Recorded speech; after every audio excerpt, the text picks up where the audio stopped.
Live from a place where smart parts exist. It's Friday night with the A-Team with your host, Daryl the Cigar Vlogger Moore, Roxanne, Let Me See Your Transcript, and Mad Church Disease. If your YouTube channel is the entertainment leg of your church, the Alphabet Boys are looking for you in Nutville. Hello? It's a night of fun and laughs and trending topics. So sit back and listen and enjoy the show.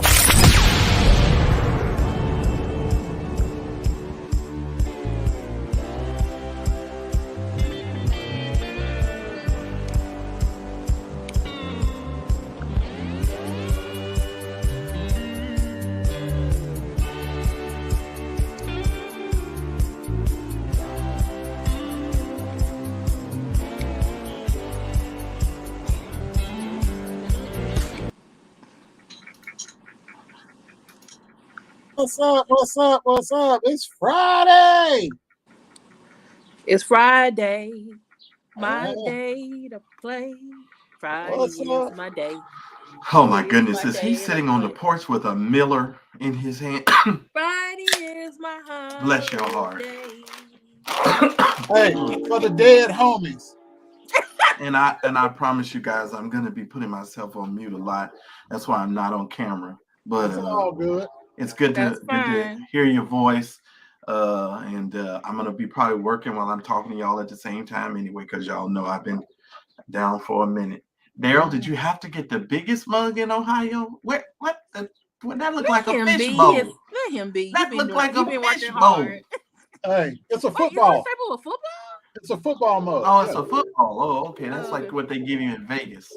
Okay. Yeah. And I put mixed drinks in there too. What's up, everybody?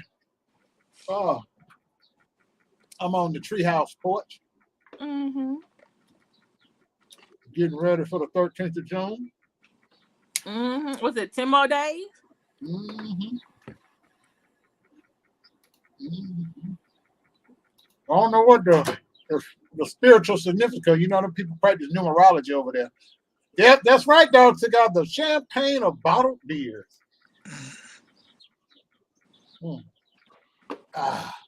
Look at him drinking out a goddamn beer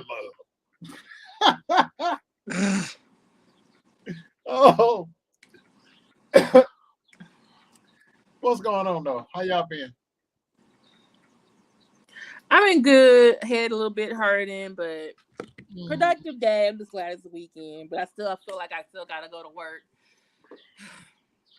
All this grading I have to do. So. Well, I'll be shooting a movie in August. Ooh. I got the call yesterday. And then when I was out Ubering yesterday evening, one of my rides worked for the Caramoo House, which was the oldest African-American theater in the country. Oh, wow. And he was like, man, I saw your profile and I see you act. He said, yeah. He said, well, I work down at the Caramoo House. He said, we have an open audition. Give me your number. So I gave him that. He said, I'll be in touch with you. Hey. Awesome. Yep. I was actually talking to a young man about you. He was doing something with the movies. And I actually mentioned you and he looked you up. Because I think he works in production or something with one of these big old studios. And he was talking about he had done something for the movie that you was in, or he had lottery ticket, yeah. And then I was like, oh, well, then you must know Daryl Moore, blah blah blah. And then he looked you up, and he was like, oh yeah, he recognized you, I guess, from the movie. But I was like, yeah. And then to tell you the truth, I have a little bit of still COVID brain fog, so I don't remember what else we said or talked about. Black or white dude? He's black. He's black. Light skinned guy. He's a younger guy. To tell you the truth, Daryl, I'll be real honest. It's been at least 2 or 3 weeks. I can't even remember. And I have been meaning to tell you that. Was he in the movie or he worked on the production? I think he worked on the production. That probably Mark Casey. Because he does something else. Because he was in California to do something else. That's Mark Casey. With the movies. And I was like, oh. But I'm gonna send you his Facebook page. I bet it's Mark Casey. Yeah, but let me just give everybody the rundown. Hello to everybody in the chat. Let me give a shout out to Betty Yellock, Angela, Ava Collier, Christine Parks, Mississippi Girl, Jacqueline. Hello to all of you guys. Keisha L, even the Bush people, Nicole, Went, all you folks that are in the chat. Thank y'all so much, Miss Murph. Let me just tell you guys a little bit. I haven't been here. Number one, because I've been working a bit, and also, unfortunately, I think it was 2 weeks ago, I contracted COVID. Everyone in my house ended up getting COVID. We had a guest, and I'm still dealing with the after effects of this. But I was fortunate enough to where I got the rich people medicine. There you go. You got what Donald Trump got? Yeah, I got the good stuff. And I'll talk to you guys about that in just a second. But and I was fine. We had went to dinner, and like the next day, like every one of us just felt like garbage because we had dinner in the house and we had ordered out, and we had the dinner delivered. I think it was what do you call that place? Lucille's, the barbecue place. So we had Lucille's delivered. And we ate, and like the very next day, I was just like, I thought I knew I already had some sinus issues going on. Mm-hmm. So I had some sinus problems, and that was on the Thursday. So that Friday when you guys went live, and I think that was 2 weeks ago, when I wasn't here, when you guys went live on that Friday, I had all sorts of problems with my throat.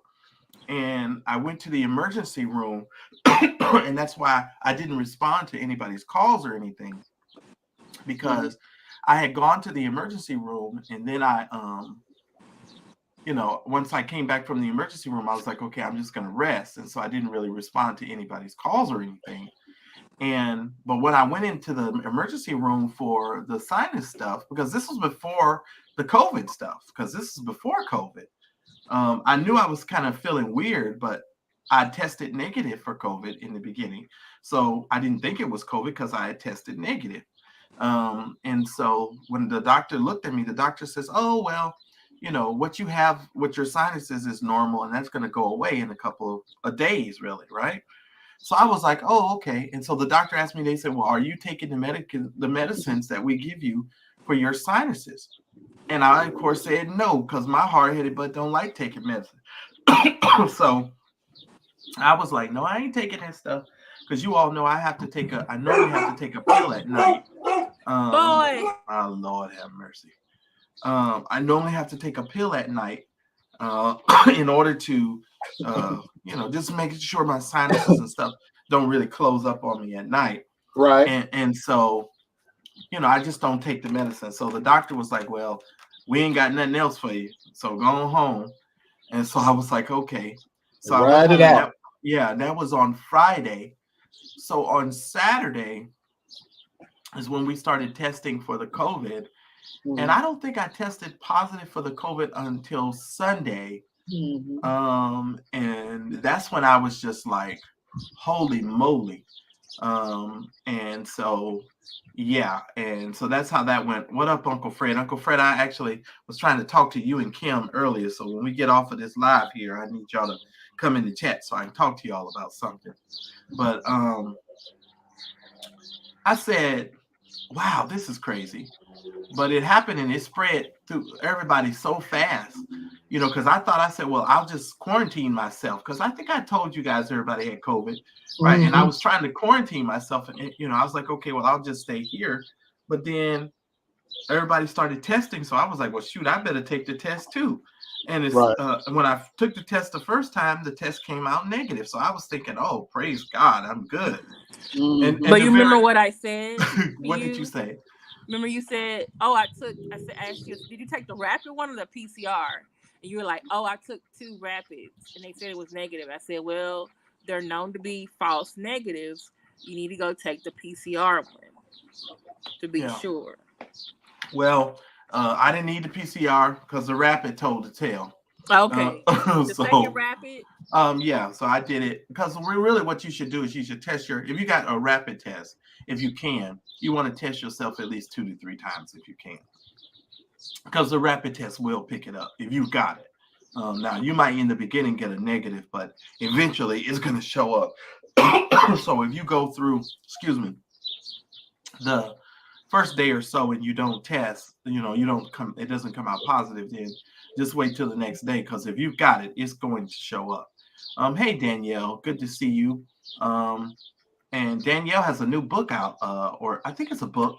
ebook. Ebook. It's an ebook. Yeah. And so we'll get that, and Danielle, you can put your link in the chat for that, for your ebook.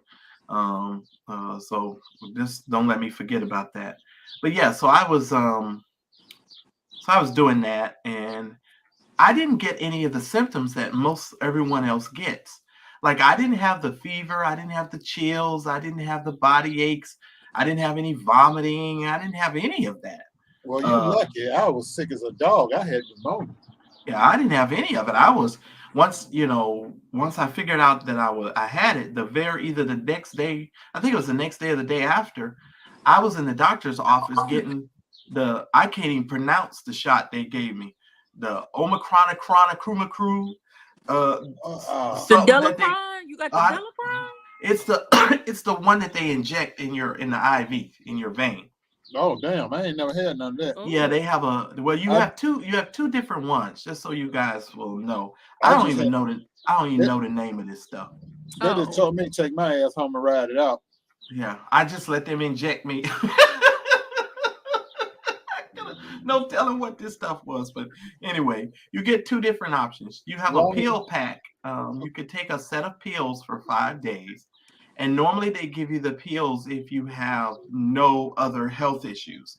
But if you're like diabetic or you've got some other health issues, they don't give you the pills. They'll give you the injection. Okay. So in my case, over the last couple of months, with my cholesterol and some of the stuff being a little high, that wasn't an option for me. Mm-hmm. And so they gave me the shot. Now the medicine is inside the syringe is all clear. It almost looks like hand gel. The gel that we use to wipe our hands with. Mm-hmm. It's clear like that. So they give you this microbial, whatever they call it. And from what I understand, it is the fighting receptors that help to fight off infections. It's the thing that attacks viruses. So they inject you with the thing that attacks the virus. And it doesn't cling to anything else. It just looks for the virus. So it goes out in search of the virus. But you have to get it within a certain amount of days. So I think they say you have to do it within the first 5 days of being diagnosed with COVID. So if you don't do it within the first 5 days, then right, because most people don't know until it's like 7 days out. Right. Most cases. Right. And I was fortunate enough to, praise God. Bro, you lucky. Yeah, because we were concerned, me and Daryl, because on here 2 hours. I think we left hour 18 minutes. We were like, where's Marcellus? Where's Marcellus? Mm-hmm. Cause I was worried. I was out. I was in the bed. I ain't gonna lie. I was resting, and I still been trying to rest a lot. Because this cough is, from what I understand, is the most lingering thing with COVID. Yes, it is.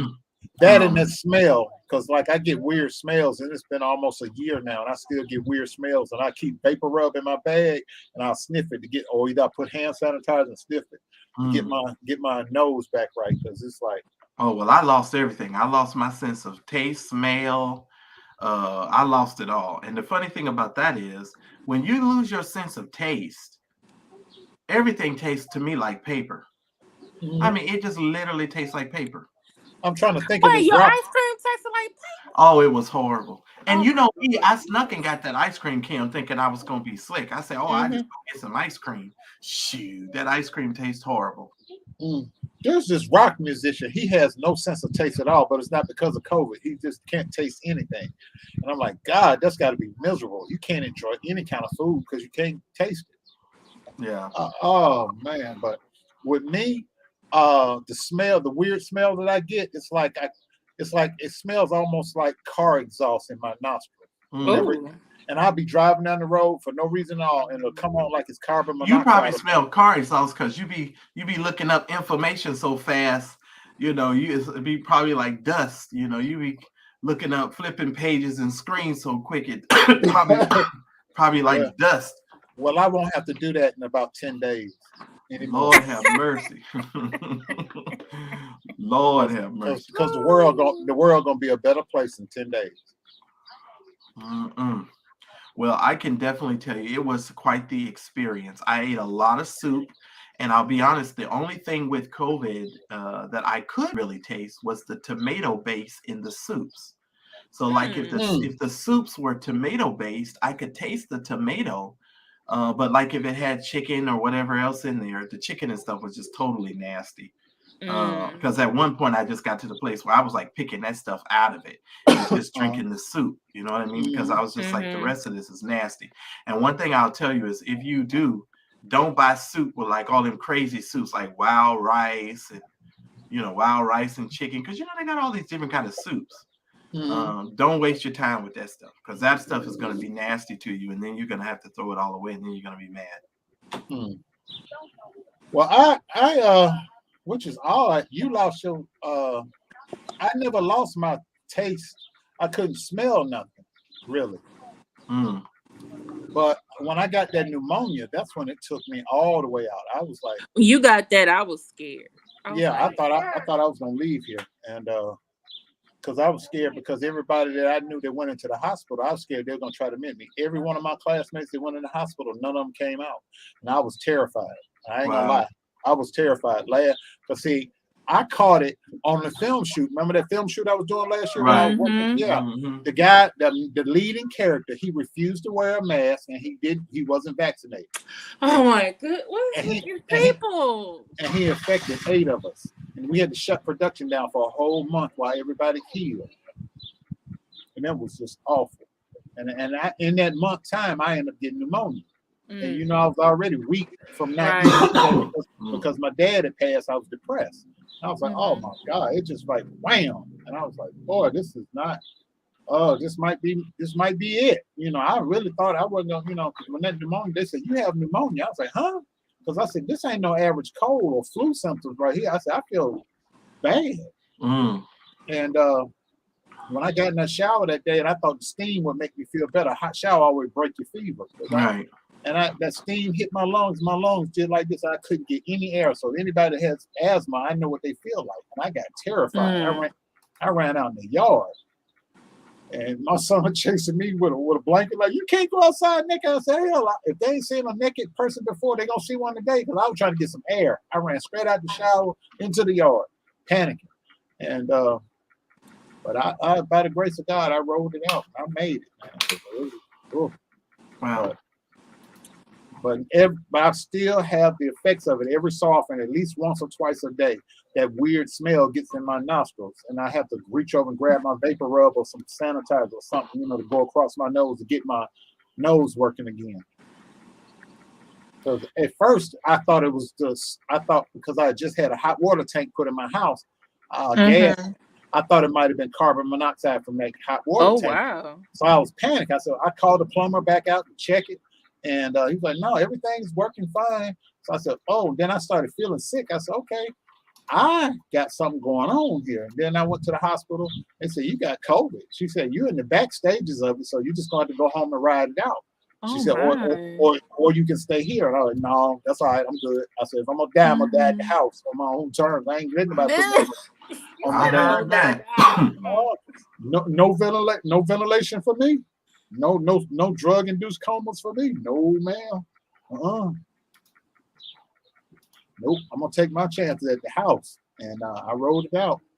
But I still have the lingering effects of that weird smell in my nostrils, and I could be driving, and it'll come in with my car with my windows up, or I could be in the house. Sometimes just walking through the house and that weird smell comes. I'll be in the yard and I still get that smell. I'm like, okay, so it's not the house, it's not my car, it's just me. And I've been in the grocery store and got that weird smell. I'm like, oh shoot, this is I'm like, when is this going to finally stop happening? But it's not. It's a year later, and it's still. And they say some of the effects of it linger for years. But Yeah, they have. I think they have it. They call it long COVID. Mm-hmm. Well, here's something else, Marcellus, but I hope you don't have it. Over half of the people that have COVID end up getting a lot of urinary tract infections. That's a side effect of COVID. Because remember, I just had a couple of about 2 or 3 UTIs back to back to back, and it was like, "You've had COVID?" I said, "Yes." They said, "That's why." And then they kept giving me antibiotics. They said, "We just don't, take it for 7 days to flush it out." And I've been drinking a lot of cranberry juice lately, so I don't get another one. But shoot, man, them long-term effects are nothing to play with. Oh yes, indeed. Mm-hmm. That's right. Dog Cigar. It's called long haul COVID. Long haul, yeah. Mm-hmm. I had a friend. She was a doctor. The first year of COVID, she got it. You mean the lady that you interviewed? Yeah, the lady who was Asian lady. Yeah. 6 months. Wow. Oh, I could have dealt with 6 months. I'm still dealing with it a year later. Coming up on a year, I'm still dealing with it. No, she had long haul for 6 months.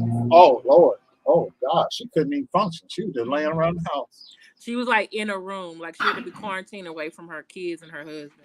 And her husband had to go out and get things. Yeah. Damn. And she got it because her sister, who is worked in the hospital, was treating the first round of COVID patients. And they did not have they didn't have the PPE yet. Right. And then so when her sister came home and was talking to her and being around her, and then later on she got sick. And then her sister told her when she got sick, she's like, "Hey, I got COVID, to let you know." And then she got tested and she had it.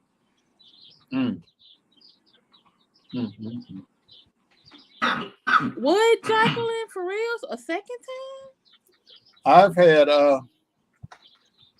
oh no, that's bad. I've had both of my vaccination and 2 boosters, so I hope to get another booster. I've only had 1 booster. I've got all of mine. I'm done. Unless they come out with a 3rd booster. Oh Lord, that's not. Oh, and yes, it is, because they actually are. But I'll tell you this: if you get COVID, they do not allow you, if you haven't gotten your booster, you cannot get your booster for 90 days after you've contracted COVID. So you have to wait an additional 90 days before they will let you go and get it. What? Yeah. Yeah. So it's a different situation now, and I was debating on whether or not I was going to get that the booster, but now I'm like, okay, bring it on. You're gonna have to get it at the end of the summer. If it ain't COVID, then you got monkeypox. I'm like, damn. Oh my goodness, that's not. Oh Lord. Damn, they're like a bunch of warts. I ain't gonna lie, I thought that was some racist stuff that they came up with, but then it was like, wait, it really did come from a monkey though. Yeah. I don't go my ass nowhere. But unfortunately, it came from a monkey in Africa. But I'm like, this next round, it seemed like it came from Europe. A lot of the people that got it in Europe. They're gonna shut down travel again because here, and if you have 200 cases a day, you consider at a high level. Here in Cleveland, we have 370 new cases a day. So they requiring everybody in all government buildings and all public buildings again, starting Monday, to wear masks again, to try to flatline it again. But we're in a red state. You're infringing on my rights. Okay, go ahead. Oh, I'm so tired of these damn people. I'm so tired of them people. Go ahead and die. I ain't gonna die with you. I got sanitizer, Lysol, bleach, wipes, masks, gloves, everything I need in my trunk. I'm gonna live. I heard that. I heard that. So, and I was taking precautions, but let me just tell you, the thing is, you are very precautious. I don't know how you got it. Yeah, I really. When you told us you had it, I was like, "But how did you get it?" But see, here's the thing. But here's the thing. I don't even hardly go anywhere. Exactly. But when you have people to come visit you, or you may have somebody come and drop off a package or anything. You may be a little too close to them, and this person has encountered it. You definitely can catch it, and that's the crazy thing about it. I was like, what? So it's a very interesting situation. I'll tell you that. Oh wow, y'all! I just got a news flash. What happened? The New York Times reports a top Pence aide warned Secret Service before the January 6th resurrection that Trump might cause security risk to his own vice president. And CNN broke the story. Oh, damn. One of the other Trump officials got indicted. Arrested because he refused to do what he's supposed to do. But now he's going to testify. Get him, Letitia. Get him, Letitia. So they said it was a top aide told Pence. The top Pence aide told the Secret Service that Trump people will probably try to do something to him. Oh yeah, they got to tell Secret Service. Yeah, they probably saved that man's life. They did save his life. It ain't gonna end well. And there's still people who want this man to be president again. Yeah, he's running. He's running again.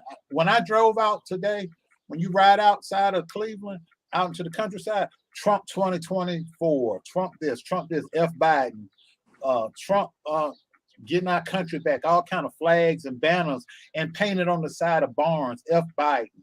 Oh my goodness. F Joe and the hoe. That's what they call Kamala. Yeah. And they painted on the side of barns as big as my house. F Joe and the hoe. They're supposed to be pro-family and pro-religious. You got that. Yeah. For people to ride by and see F Joe and the hoe. Yeah. Fix it. That's what people thinking out here. They actually want Trump back. So he'll probably be the front runner. We've had three mass shootings, and this is what Yeah. And I will be going to buy as many magazines as I can before they outlaw them. So I have my little stash.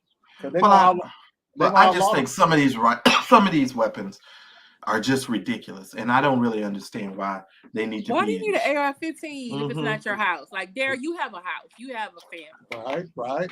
Well, what does an 18-year-old need with an AR-15? He don't, but I do. Because I'm an old man. I can't be out here tussling with these. And then the guy in Tulsa, Oklahoma, they said he bought his gun 3 hours before he shot everybody. That's right. And guess what? Guess what he shot him? Why he shot the dude? Because he had a back surgery or something done, and he said it caused him more pain. And he was mad. He shot the doctor and some other people that had nothing to do with it. But he shot himself. And I'm just like, When they said, and when I looked up and they said it was a black dude, I was like, oh, I'm sorry, I did the same thing. I said, oh shit, he's black. He knows. They already think we violent. Yeah, and then my friend reinforce it. I got two friends in Tulsa. One lives 3 miles from that house. One lives 3 miles from the hospital. The other one lives like 10 miles away. And she said when all them sirens and cops were going by the house, she knew something had happened real bad, but she didn't know what until she turned on the TV, and they roped it off for a long time. Couldn't get down there. Went up in the hospital. I'm wondering how he got upstairs in the hospital with a damn AR and a pistol. I'm just trying to figure that one out. Because in the hospitals now, you got to go through a metal detector, especially if you come into the emergency room. They make you walk through a metal detector, take everything off, and they COVID screen. So I don't know how he got. But they said he was there on the 31st, so he probably looked at how the setup was. Probably so, or he might have hid something in the hospital for all we know. Oh, that's true. Yeah, because these people good for that. Yeah. Oh, guess what? I guess it's a good thing or a bad thing. I'm not sure. Okay, so like 2 weeks ago, this prisoner in Texas escaped. They've been looking for him for 2 weeks now. He been gone longer than that lady in Alabama and that other prisoner. Like they were looking for him and they couldn't find him. Well, he killed, unfortunately, Lord rest their soul, he killed a family. They were from Houston. They were just visiting. Yep. It was 5 people. And I guess overnight, they found him in the area. They had a shootout and they killed him. Yep. I saw that today on my phone. Crazy. I was like, It's So- only June 3rd. It's Oh. only June 3rd. I just So what's up with y'all? What's up with your girl? What's up with your home girl, Kim? where my homegirl? What The big homegirl? 6'8" girl that is in Russia. Her wife talked with on one of, I think it was it Good Morning America? And I think she talked with Biden too. Oh, So she's shit. trying to get Brittany back. Uh-huh. So I really hope and pray she does get her back. They probably gonna have to figure out if most likely this is what probably was gonna happen. Like the same thing that happened with the other guy that just got released. Whoever we have that's Russian over here, that belongs to them, they're gonna have to do an exchange. That's the only way I see it happening. Yeah, that's true. Oh, That's the shit. only way I see it happening. Yeah. But at the same time, I don't want us giving no more money to the Ukraine. Yeah, because we got We problems gave over them here. what? For $800 million, they already had $350 million in weapons, and then you like, Right. oh, let's give them another. I think Biden asked for 3, but I think Congress gave him 7. What the hell? And then they're like, oh, Biden's gonna cancel the student debt, cancel Right. the loan, but you have to go to Corinthian College. I was like, damn. When's gonna be my turn? When's going? Yeah, that's what I was saying. When they gonna cancel my debts? I'm telling you right now, if Biden wants to ensure that he gets reelected, he got to do one or 2 things. He got to cancel them debts. He got to cancel all the student debt, and Mhm. he got to make the gas prices go down. That's how he. Oh man, say it gas is now $5 here. Care about finances. That's what happened with. Think about Jimmy Carter was dealing with that inflation again, Right. and even though jobs went up, it was still whatever. And then think about what the first Bush said: no new taxes. But then he signed a tax bill, and then everyone voted for Clinton. Clinton got a campaign finance investigation. He investigated for all the different affairs he got. He got impeached, but didn't get removed. You know why? 3 years of a budget surplus. That's why. 3 years of a good ass economy. People are like, yeah, I know he got a blow job, but we don't care. As long as this gas stay low and we got jobs, we don't care. How much is gas there in California now, Marcellus? It's $5 here now. Well, let me just make this announcement also. That's great. I no longer go to the regular gas station. If it's not Sam's Club or Costco, I do not go to the other gas stations because we're almost at $7. We're about $6. What was it? The last time I went, I think it was like $6.39 or somewhere around there. I mean, and it's steady going up, and I can't do it. I just can't do it. I saw a picture someone sent me. I don't know if it was one of y'all. It was $8. But and that's where I live in South Los Angeles. It's probably even worse than that. Costco here is and Sam's is 15 cents cheaper per gallon than anywhere else. Well, Costco's premium gas was $5.85. Damn. So I'm like, why would I go somewhere else? It makes no sense. Okay, I need to check out the Costco here. But wait a minute, how much is the Costco membership? Well, I don't know where you're at, but I know in California it's like $60, I think, or 40 or 50. I don't forgot because I get for 1 year. Yeah, I get the other one. So because if I go a lot, because you know me, I go to Costco a lot, I don't so go I that get a much, rebate. Well, actually, I've never been to Costco, but I do know where it is. Yeah, I be wanting my rebate check. Give me my rebate check. Roxanne gave me Sam, so I've been buying bread and toilet paper from there. Oh, okay. Yeah, so that's what I was using. That's what I normally would get in bulk. Everything else, I don't buy stuff in bulk other than bread and toilet paper. With them, and then milk, because I got a squad in there that all the time I come in there, they ass in my refrigerator. All I see is the back of them as they bent over. I just want to kick them in there and close the door. I need to send you that. I need to send you that picture someone had posted. It was basically saying, since you out for the summer, you need to use your school stomach. The stomach you used to eat at school. Shoot, the stomach they used to eat at school is the stomach they use at school is twice as bad. Because here, at least here, they be gone most time with their little girlfriend. Shoot, when they in class, oh, can you stop and get something? I want a sandwich while I'm studying. Well, why you ain't stop on your way home? Okay. And then this other one with all his colognes and his dating now. Dating some little gal. She pulled up. Every time I look around. How much cologne does he have left? Because you've been talking about this cologne for like a month. Man, that drug got about $300 worth of cologne that girl bought him. I'm like, she Oh, bought he everything. been out, leave her. Oh man, she bust all the windows out my house. I had to put her in jail. Cause anytime a woman spray you down like that, she got you everything she want to smell on you. You mess around being another girl face you want. We all be on the evening news because his little grinning tail. Mm-hmm. Oh, have mercy.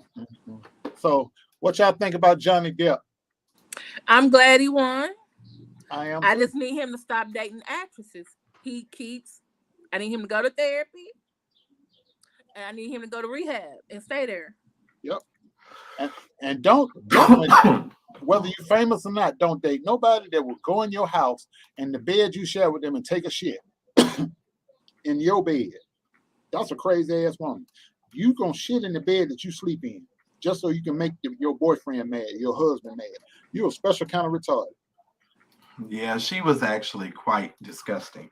Yeah, and she did it on the set of Aquaman too. And the dude testified, said we were doing a water scene and she just crapped in the swimming pool. What? I missed that testimony. What? Yeah, they said the lawyer said, what did he do? She said, oh, she cut one loose. And he said, what? So he picked up this fake turd off his bookshelf. He said, this right here, and everybody in the courtroom bust out laughing. Everybody started laughing because he looked like he was high off his ass. Momoa or whatever his name is. Momoa. Momoa, yeah. He was like, Daryl, that's not real. That's a parody. Well, whatever. It's not real. I'm saying it wasn't real testimony. Yeah, I know, but they could trick you though, Kim. When I first saw it, I was like, I had to watch it like twice to be like, oh, this is some bull job. I see what y'all doing. But they had it live, and I was watching. I said, "What? Did he just say that woman took a dump in the pool during the movie?" I was like, I rewound it. I said, "Oh, that's nasty." Plus, they'd already talked about shit crapped in the bed at the house. I'm like, how can you do that though? Seriously, that's a special kind of ignorance. You sleep in that bed. You sleep on those sheets. You got to throw the whole mattress and everything away, box spring, everything. You just took a dump in your own bed. In your house and think it's okay. Yeah, these people are crazy. They just crazy. That's the only way. I can. That's a special kind of stupid right there. That's stupid. I mean, seriously, I ain't that mad at nobody. I'm gonna take a dump in a bed that I'm paying on. I ain't doing all that. If we that mad, I can't be with you no more. Just sickening. Oh. And she actually thought she was gonna win some money. Got her feelings hurt. She did. She won $2 million. And the only reason she got the $2 million is because Johnny Depp lawyer said something that the jurors said was slanderous. Yeah. Other than that, if he hadn't never made that statement, she wouldn't have got no money. She owed him $15 million, but now she owed him $13. But then they reduced it because in most states you can only get whatever you get in compensatory damages. You can only get half of that when they add punitive damage. So if they award you $7 million, you can only get 3.5 punitive. So whatever. So that's why they had to reduce his $15 million down. But he's still walking away. It was never about the money for him anyway. He just wanted his name and reputation back. Right. Oh, but guess what happened to her, Daryl? What? Hey. It seems that all her scenes in Aquaman 2 have been deleted. They should. She ain't gonna be there. Because they cut them down to 10 minutes, but she ain't got the 10 minutes no more. Yeah, they took her scenes, but they still had to pay her. Yeah, because she had already been paid. Yeah. All I say is she deserves it because I had no Pirates of the Caribbean for Johnny, and no, he wasn't in the third Fantastic Beasts. And then I didn't realize that last movie he did was with Warner Brothers, and DC does Warner Brothers movies. That's how she got in Aquaman too. Yeah. Aquaman and Justice League. Yep. So all I need to do is go find them a blonde or something, put their red wig on and A body double. Body and double. Get your body double, put them in there, and that's gonna be it. And what she need to do now, because she need to pay Johnny his money, she need to get her little rinky-dink manager she had and tell her to go get her some auditions for some villain roles, because that's what she is right now. Nobody gonna fool with her. There's gonna be somebody, TV, movie, commercial, parody, some B-rated movie, something she can get a paycheck in. She is a villain in everybody else's eyes, so go play a villain. Only thing she couldn't even do BET movies. She done. Oh, yeah. No, BET might hire though. VH1 might hire. She can't get nothing. She better go on YouTube, make herself a channel talking about Surviving Me. Surviving Amber. Her and Jada Pinkett Smith might do a movie together. Okay, somebody tell me, what did she actually say that people been talking about?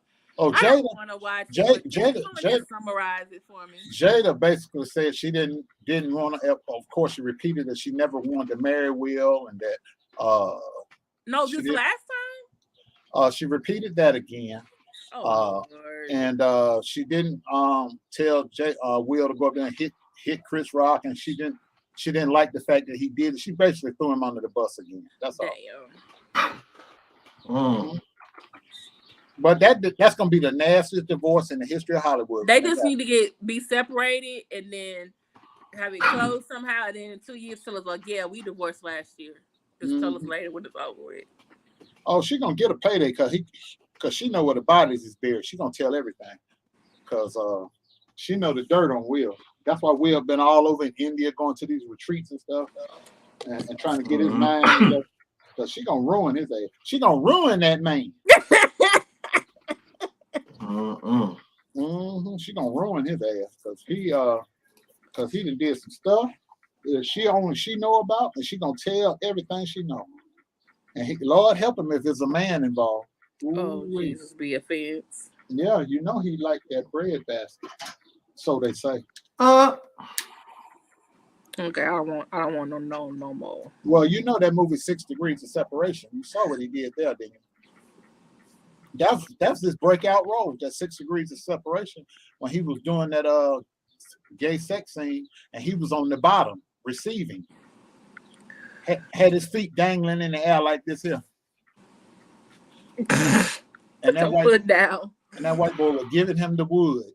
Well, that was in a movie. Yeah. Right.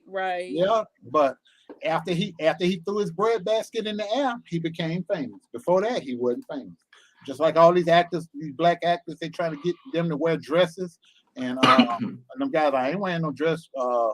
All of them, they labeled them crazy and troublemakers because they refused to wear the dresses. But everybody wore a dress.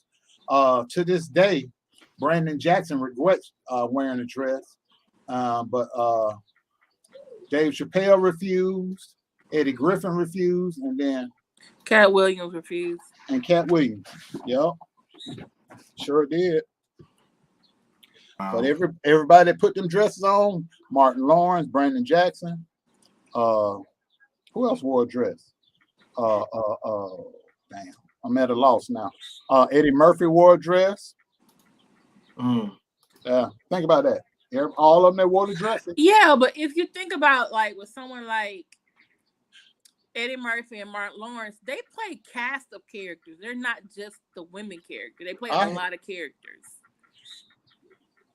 Yeah, but I ain't wearing nobody's dress. Yeah, I can't. I just don't think that's worth it. I remember when I first got started, somebody tried to get me to wear some damn spandex. My ass was about 400 pounds. I said, "What?" Man, that probably would have been funny as hell. Watch you out there sweating to the oldies. Yeah, hey, they wanted me to put on some biker short like spandex and jump up and down on a trampoline, talking about a comedy skit. I said, "You can keep that money." Right? What the hell? Oh, right. I was 400 pounds. What I look like is some goddamn biker shorts, tight ass biker shorts, nut crusher, bouncing up and down on the trampoline. First off, my big ass would have busted a trampoline in half. That's one. And then I'm in some spandex. Oh hell no, hell no. Covered in oil and water. Hell no. Yeah, I can hear you now. The art of hopping like a man in spandex. Man, my sons be playing that damn skipping like a man and laugh. I said, you can laugh all you want, but I got goddamn $1,500 for that shit. I know that's right. That Oh. stuff was hilarious. Hey, man, we kept having to shoot that over because everybody kept laughing. We all kept laughing. And it was just funny. We shot that in the park in like 30 minutes. And then my part, skipping like a man, keeps me regular. Oh God. When I tell you, that thing had me in stitches laughing. That skipping like a man was hilarious. You know, we won film festivals behind that foolishness. Oh yeah, and the Wayans brothers put on dresses too.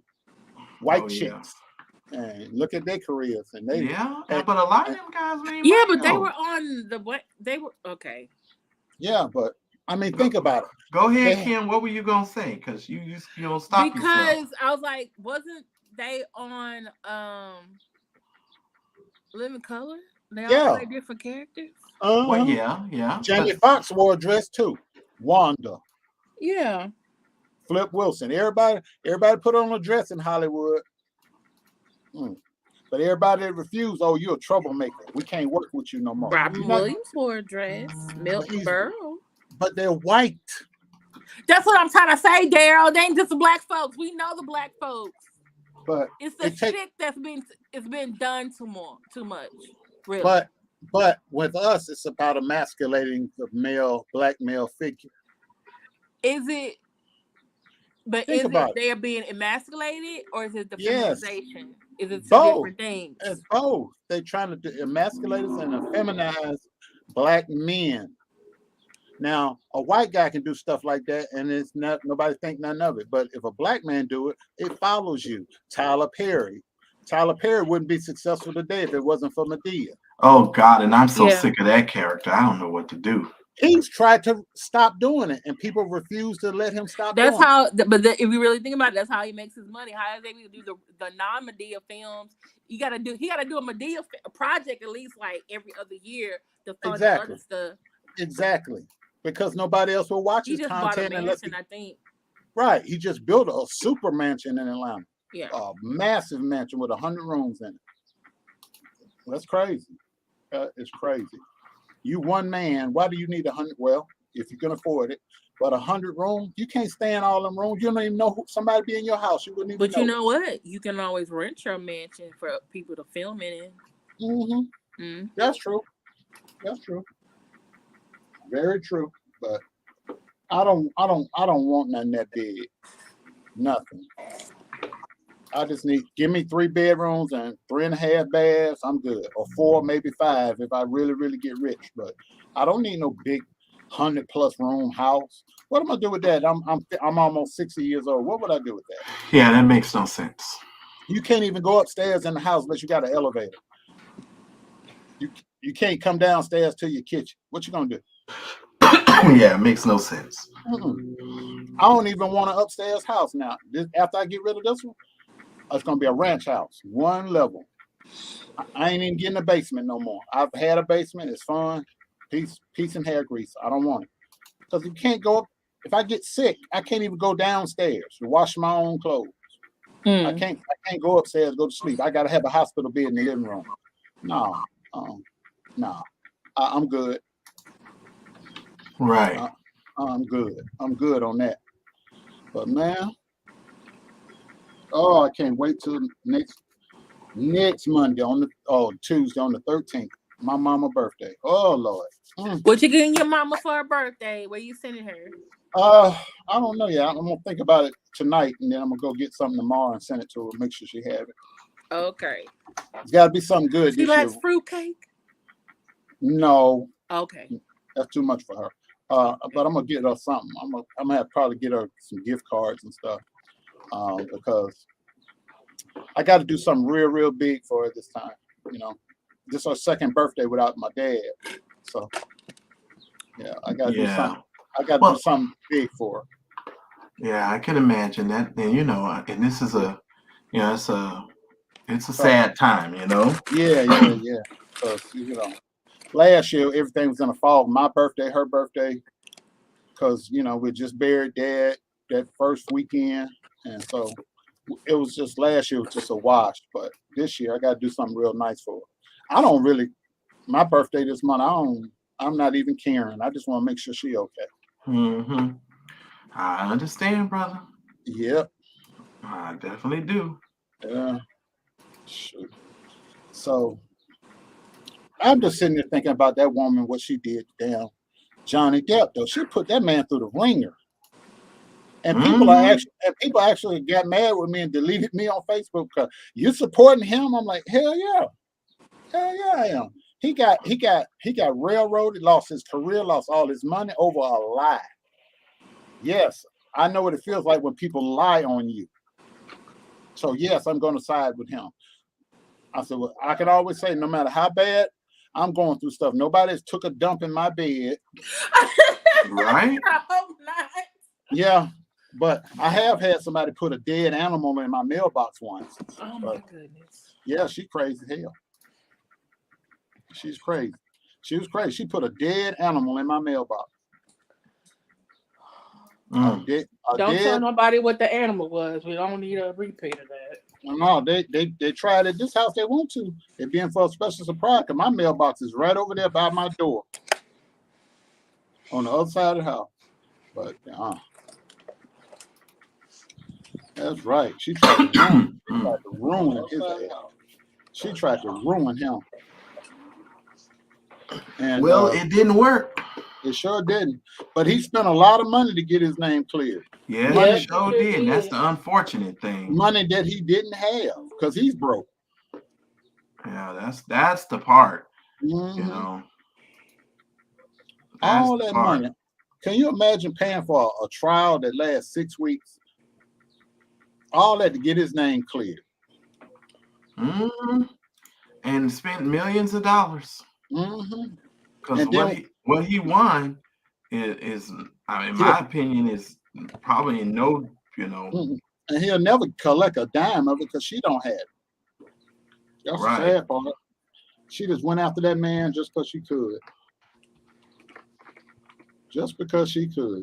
Mm-hmm. And people, what gets me is when people be like, "Oh, this just sets women back," and yeah, you know, a goddamn lie. But this is the part that gets me. They ain't got nothing to do with fucking women because most of the women are like, "No, you lied, and you making the rest of us look bad." Yeah, I'm gonna tell y'all something. She's the one that set us bad because now it's like, "Oh, can we believe you, or are you pulling the Amber Heard?" That what she gonna be a verb now. Mm-hmm. Well, she deserves it. Every bit of it with a lying ass. Sound like somebody else we know. Funky sister, but you're probably abusive. Man, the man's mama had died. That video where he was punching the cabinets. That's why he was punching the cabinets. His mother had died. He wasn't punching her. He was upset about his mother dying, and she recorded it, and she was harassing him. Then she went up there and took the dump in the bed. A low down ass. Talk about he beat her up. He didn't beat her up. He did not beat her up. That man went out his way to keep his hands in his pockets. Well, you know, I don't believe Johnny Depp, of course, is completely innocent. But what I will tell you is, from the get-go, what I felt in this whole relationship with the two of them, and I hate to say it. How do I say it? What's the best way for me to say it? She give me money when I'm in need. That's She's true. a trifling friend indeed. She's a gold digger. Way over town. They don't be. I just felt like that girl's a gold digger. She didn't love that man. Boy, what are you doing? You know, a woman that has a respect for a man would never talk to a man the way Amber Heard spoke to Johnny Depp. She just had no respect for him.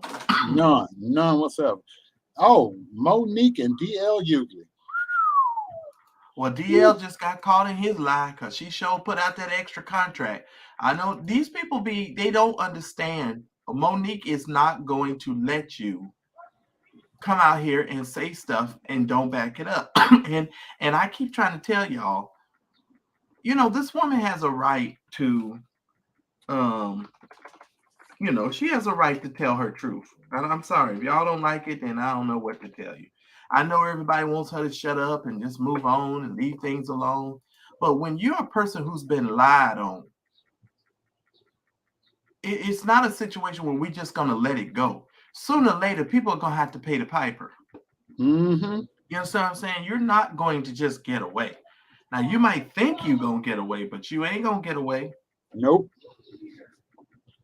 Can 11 I ask a question though? 11 she- o'clock. Okay. Why didn't she ask about it before she got on stage?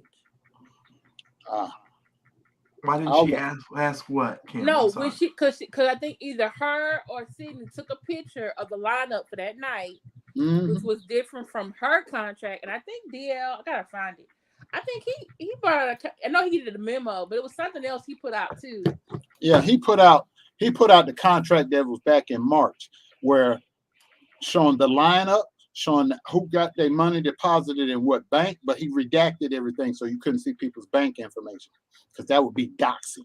So he put all that out there. He said, look, if she was mad about the lineup, she had it went out in March. She had plenty of time to raise hell about it then, but she didn't. She waited to the night of the show. That's his side. That's his version. Now, she produced some documents that had separate information. So it's going to be a matter of who do you believe? Right. And I'm of this mindset. That's rich people problems. And I know that's right. My broke ass ain't making a dime off their argument. So I'm like this here, just watching. I hate it happen, but from a person who's done stand-up comedy, this is what I do know. When a promoter books you, they say, Daryl, you're going to be the headliner. That means you're going to be going up last. Or Daryl, I'm booking you to be opening act or whatever act or feature. Or Daryl, I'm going to book you as the feature, but you also going to be the host, which means in between each comment coming up, I'm warming the crowd back up to bring on the next comedian. So they know they'll slide you a little something extra for doing that. Sometimes they don't give you shit. They just say, hey, you got some, you just go on, we want you to host. Like if the three of us were comedians and we doing a show here in Cleveland, because I'm a Cleveland comic, they know a lot of people are going to come out and support me. They'll have me host, or they might let me go up as the headliner because this is my town.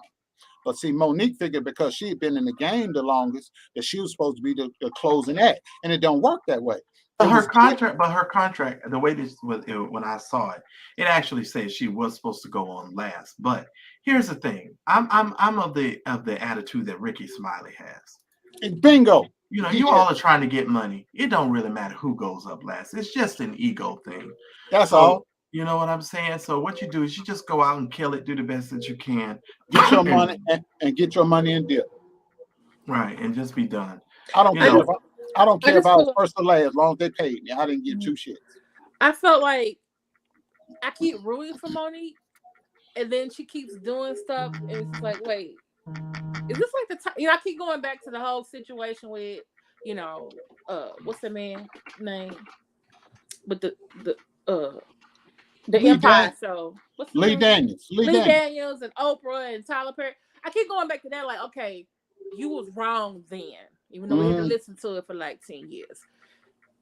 But now again, you wrong again? I'm like, wait a minute now. I can't. Hey, I don't want to do this again. She ain't been right. It can't be everybody else. It can't be everybody else. She ain't been right since she married that dude. That's all. Exactly. Cindy gotta go. Ever since she married that dude, she been crazy. I mean, crazy stuff has been happening. Anytime you refer to your husband as daddy, daddy, you mommy. Yeah. Well, you know, some women in the South have that thing, but what I'll say is, what women in the South? A lot of women in the South say that. What women in the South? A lot of women call their husbands daddy, and a lot of men call their women mama in the South. I've heard it. I've heard a lot. Now my daddy did that. Now my daddy did that. People calling each other mama and daddy in front of other people. Oh, I have. My dad did all the time. He never called my mother Clara. He always said mama. Exactly. I've heard it all. I've heard it. I was born in the South, so that's. Did she call him daddy back? Oh Lord. Hell, I don't need to know all that. Shit. You done ruined my daddy's memory. I got the shit. I got the that's commonplace. Oh shit, I got to log off now. You done ruined my whole damn appetite. Talking about his See, mom. I didn't even mean it like Oh, that, you nasty hell. man. Yes, you Oh, did. Yes, Yes, you did your with your hot nasty ass self. ass. No, I didn't. You Yes, you said did with your he just nasty ass. said my dad always called my mother mama instead of He by her did. name. Yeah, because whenever we were around here, I was referred to her as mama. Not like mama. That's my mama right That's there. not No. what I meant. The second one, Oh. I didn't mean it like that. Yes, you did. The No, I nasty ass. didn't. That's the way you took it, you nasty old man. Whatever. You ruined my dad's memory. Damn it. Shut Damn it. up. Now I ain't You gonna never wanna be able to went think there. about. Damn, Pick I your ain't, gonna bed. never, I ain't gonna never be able to think about my daddy the same I because just of your asked ass. you You said always he look at called your mama mama. So I was He supposed to say, did. she called him daddy in front of all of y'all? That's what I meant. No, she would always say Eugene. She would say Eugene and then call my brother Gene because he was named after. Oh, Okay. Kim, you done ruined the whole You need to goddamn. stop. See, You you done went ruined- there. That's you where done your ruined- mind is at. you Hey, done ruined Barbara my- J. You done ruined my whole family dynamic. Damn. Damn. Lady BB, I call my boo daddy. Does he call you mommy back, Lady BB? But we don't need to know their business like that. I don't You need know to what? know You know why I think it's weird? You know, Marshall, Oh, you're probably right. No, I'm gonna say this and believe it or not. You know why I think it's weird? Y'all ever saw the movie The People Under the Stairs? Yes. I have And not. what did the two white people call each other? We talking about white folk. I ain't talking about. I black don't folk. care. It was in a movie. It scared me. It's always been weird. They call each other mommy and daddy. You done ruined my whole family dynamic. Damn you, Kim. And they really wasn't mommy and daddy. They were brother and sister. So they really creeped me out. So every Okay, time I Kim. hear Kim. Monique and her husband call each other mommy and daddy, this reminds me of the people on the stairs. Oh, And I just Kim, feel like you I'm creeped out. Kim, you just ruined everything for me. Lord, all I can tell you is Dom Cigar said white folks don't count. Okay, all right. I'm just saying to you, every time she calls Sydney daddy and he calls her mommy, I think of people on the stairs. Y'all Google it and tell. Okay. I believe you, All Kim. right. Kim, I believe you saw All that right. in the video. I believe that. But what I'm saying is, what you just said messed my whole vibe up. I was buzzing a little bit. You just knocked all You that know out. what? I didn't do no such thing. I didn't do no such thing because your mind went there. That's not what I meant. Marcel, is that what you thought too? Yes. Yes, because your nasty self is nasty. Because Your you know 12, what? your 12 dicks of Christmas ass. Yeah. I know with your nasty Guess self. what? It's nasty. If you Nasty. thought I was doing Nasty. something nasty, I mean y'all's nasty too. No, you just nasty, Kim. No, I wasn't talking about that. People in the chat, put a one, you know, if you know I wasn't talking about nothing nasty.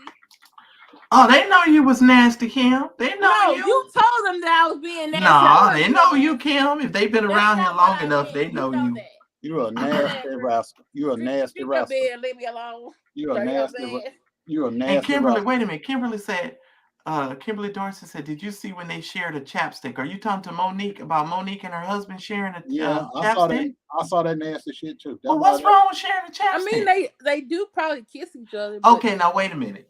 Well, maybe I'm too grown for this show tonight now. I know y'all ain't about to sit up here. Now, put your children out the room if you got your children in the room. Thank you, I'm about one, to say something. Lady BB, Tracy, Mrs. I'm about to say something. Here you go. I'm sorry. This is just how I'm a grown ass man over here. If you sucking, wait a minute. Wait the hell a minute. Okay, we'll be quiet. If you sucking dick and you eating pussy, I'm sitting here. Oh, and I knew it. I'm trying to figure out what the hell is chapstick going. What? Huh? Oh no. I'm just saying, this is a person that you kiss, that you probably put your tongue in their mouth. Yeah, that's what I'm saying. What the hell is what? Are y'all serious over some chapstick? If that's the case, just what? Some of you drinking after your spouse, you eat off the plate. No, hell I don't. Well, some people do. I'm just saying. Grown-ups be cracking me up with this bull job. You was sitting up and worried about a chapstick? Man, I don't know where that chapstick been. Oh, Lord. What you got to say to that, invisible man, huh? I don't know for nobody chapstick. I don't know where that chapstick. Oh yeah, but her tongue can go down your throat though, right? She can wait. See, this is so crazy. I don't understand y'all logic. I don't know. Hell, I used to tell my kids, "Don't you kiss your mama." Shit, I just don't understand y'all grown-ups logic. I had a friend though. I tell my kids now. I said, She don't you told kiss your me, mom. She Your said, mama let y'all nasty. know, don't ever drink. Well, If you I know have a what, boyfriend, Kimberly? don't ever drink. Wait a minute, Kimberly, you better be glad, because I ain't lying. I will go grab your secret, because it's strong. It's made for a woman, but it's strong enough for a man. I'll go on and put I'll throw that secret on just to get under your skin. Be like, I'm going to walk out of the house today smelling like a secret. What's the secret? I done used my wife's deodorant. Hell no. You get your own goddamn personal hygiene product. The hell with that. That tickled me. Yeah, it tickled you, but it ain't tickled me. I ain't using nobody's personal hygiene product. No. That's not a personal hygiene product. It's freaking chapstick. I can understand if it was a ball refresher. You understand what I'm saying? I told my boys, don't even kiss your mama, hug her ass. Don't you do that. Y'all crazy. Grown-ups be thinking. Hey. Hell no. Hell, what's next? You're gonna be sharing bath cloths and towels and shit? Well, wait a minute. I know couples that get in the same they take a bath together. Okay, I've done You that. in the same nasty water. We ain't bathing. You are bathing for a little while and you suzzing up. I'm just saying. But y'all be saying stuff that I just want. No, sharing toothbrushes, toilet. No, I don't believe in the toothbrush, because that's your food particles and the crap like that. Now your chapstick is a totally different story. Now you can't compare the two. Marcellus, where the food go before it get in your mouth? On your lips? Well, if you that kind of eater, you probably need to go to special ed. You one of them motherfuckers that just don't know how to use a fork and a spoon. Oh, no. You did go in the cafeteria before everybody else. I ate in the room. I didn't even go in the cafeteria. I ate in the room. You don't even know how to break a graham cracker on the line. What the hell you talking about? What the devil? No, man. I'm just saying. You getting we all grown over here. We're too old for this foolishness. I don't even. Back in the day, when I used to buy bars of soap, I don't even share bars of soap. I don't know. You get your own. Lord, I can't be as raw as I want to. I'll get to it later when I do my after dark stuff. Let me tell y'all something. Y'all something else. That's just like certain females who, I can't say what I want to say. We'll do us an after dark in a couple of weeks or a month or so when I can get up enough time to do it. Y'all think crazy. So Daryl, I can't even say what I want to say. Never mind. Shit, it's just certain stuff you just don't do. Sharing soap, toothbrushes. But wait a minute. After she give you fellatio, wait, who's sharing toothbrushes? Excuse me. Hold on. You gonna let her kiss you though? Yeah, they're different. Shit. Oh, it's not different, dude. Yeah, I'm just saying. She just had dick on the lips, and you still. But you understand what I'm saying? I know where my dick been. I know where my dick been. Okay, but wait a minute. I know where my chapstick has been. You understand what I'm saying? In your pocket, in your car. Your lips. It's been on your lips. It's been on your lips, your car, your pocket. No, where's your chapstick? You ain't rubbing your chapstick on your car seat handles. Your chapstick is in your pocket, dude. Y'all be saying crazy stuff. Like, I've been trying to figure out the logic of what you're saying. If you're using what's the Carmex? If you're using Carmex, Carmex has a lid to it. You normally stick your finger in if you got the big thing, and you stick your little finger in there. You put that on there. So even if you're sharing your chapstick with your mate, and if you're using the Carmex one, the person got to put the finger in there to put the stuff on their lip. Or if you're using the squeeze one, that one is too oily because it make you look like you've been eating fried chicken, and that's why some of you walk around, your lips be greasy and shiny. Too much grease on it. You understand what I'm saying? I'm just saying. I ain't sharing no bar of soap either because they got boo-boo butter on it. Get your own boo-boo butter. Well, women don't. They have too much other stuff anyway. I ain't using what they use. Dingleberries all on the soap bar. I don't know. I like you. I don't like you that much. No. Because that's how yeast infections and stuff get started. I mean, it depends. Like if she not using none of that fairy dust and stuff, but I have my own stuff. My stuff is separate. Boy, you hear this? It's made for a man. Well, whatever, Tracy. This grown stuff over here. I'm just saying. We're gonna use a body wash. I got you. But I'm just saying, y'all two. I don't know. Maybe it's the way you were raised. Because I wasn't raised in an environment where I looked at my body as shameful and stuff like that. I think some of y'all stuff comes. No. I went over to this woman's house one time, and I said, "Hey, give me a washcloth." She said, "Just use my loofah brush." I said, "No." She said, "Why?" Same shit you said. I said, "I don't know where this loofah brush thing been used before I got here. You might have had another boyfriend or whatever." Shit, I don't be swapping ass juices now. Give me some. In fact, next time I come over, I'll bring my stuff with me. We ain't doing that there. Talking about use my loofah. No hell we ain't. No hell I ain't. I grab one of your kids' shirts and wipe my ass. Don't you get me started. We ain't doing that. I grab your child's snowsuit in a minute. I'm just saying, y'all know y'all something else. Okay. I have done some bad stuff in my days. I gotta admit, one time I went to the girl house and I couldn't find no towel, and the lights was out. I grabbed that child's snowsuit so quick. Hey, but that's one of the reasons why you got to be careful when you leave towels out in your bathroom, because I know some Negroes that are so nasty they get off on fucking up people's towels, going in people's bathrooms and stuff, and doing stuff with folks' towels. I've heard some stuff in school. Let me tell you, man. People's socks and everything. You got to be careful. Like, I don't use hand soap. Like, if the soap dispenser is in public, if it has that little flap that people can open up and they just pour the soap in there, I don't even put that on my hands. No, sir. I don't put my. You know why? Because I done seen white boys put their jizz in there. I don't use that hand soap. You better be careful what you're using when you're in public. I'm just saying. Hey, them towel dispensers, unless I can put my hand on there and thing drop on its own. But if I gotta roll it, nope. I air dry my hand. And I turn the water on with my elbow. I flush toilets in public with my foot. Absolutely. I don't like. I've gone, like, I was in a real sedity place. What was it, yesterday? And they had them hand soaps that like you would have in your house with the little squeeze, that you just press down on. I don't use them. Hell no. I don't use them. I said, no. Nope. And then you talking about sharing chapstick shit. No, that's with the person that you with, Daryl. That's easy. Well, that's easy, dude.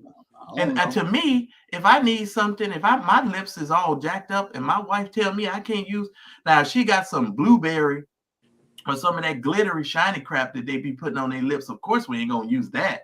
The shit that smell like roses and stuff.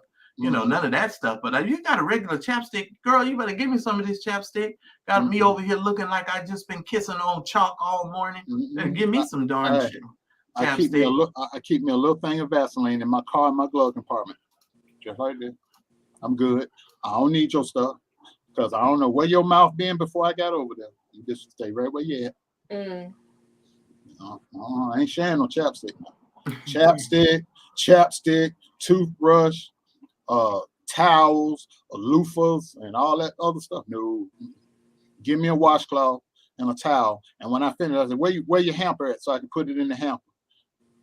Oh, just put it over there with the dirty clothes. Okay. We good. Or either bring your own. That whole bag that people be carrying around in their trunk.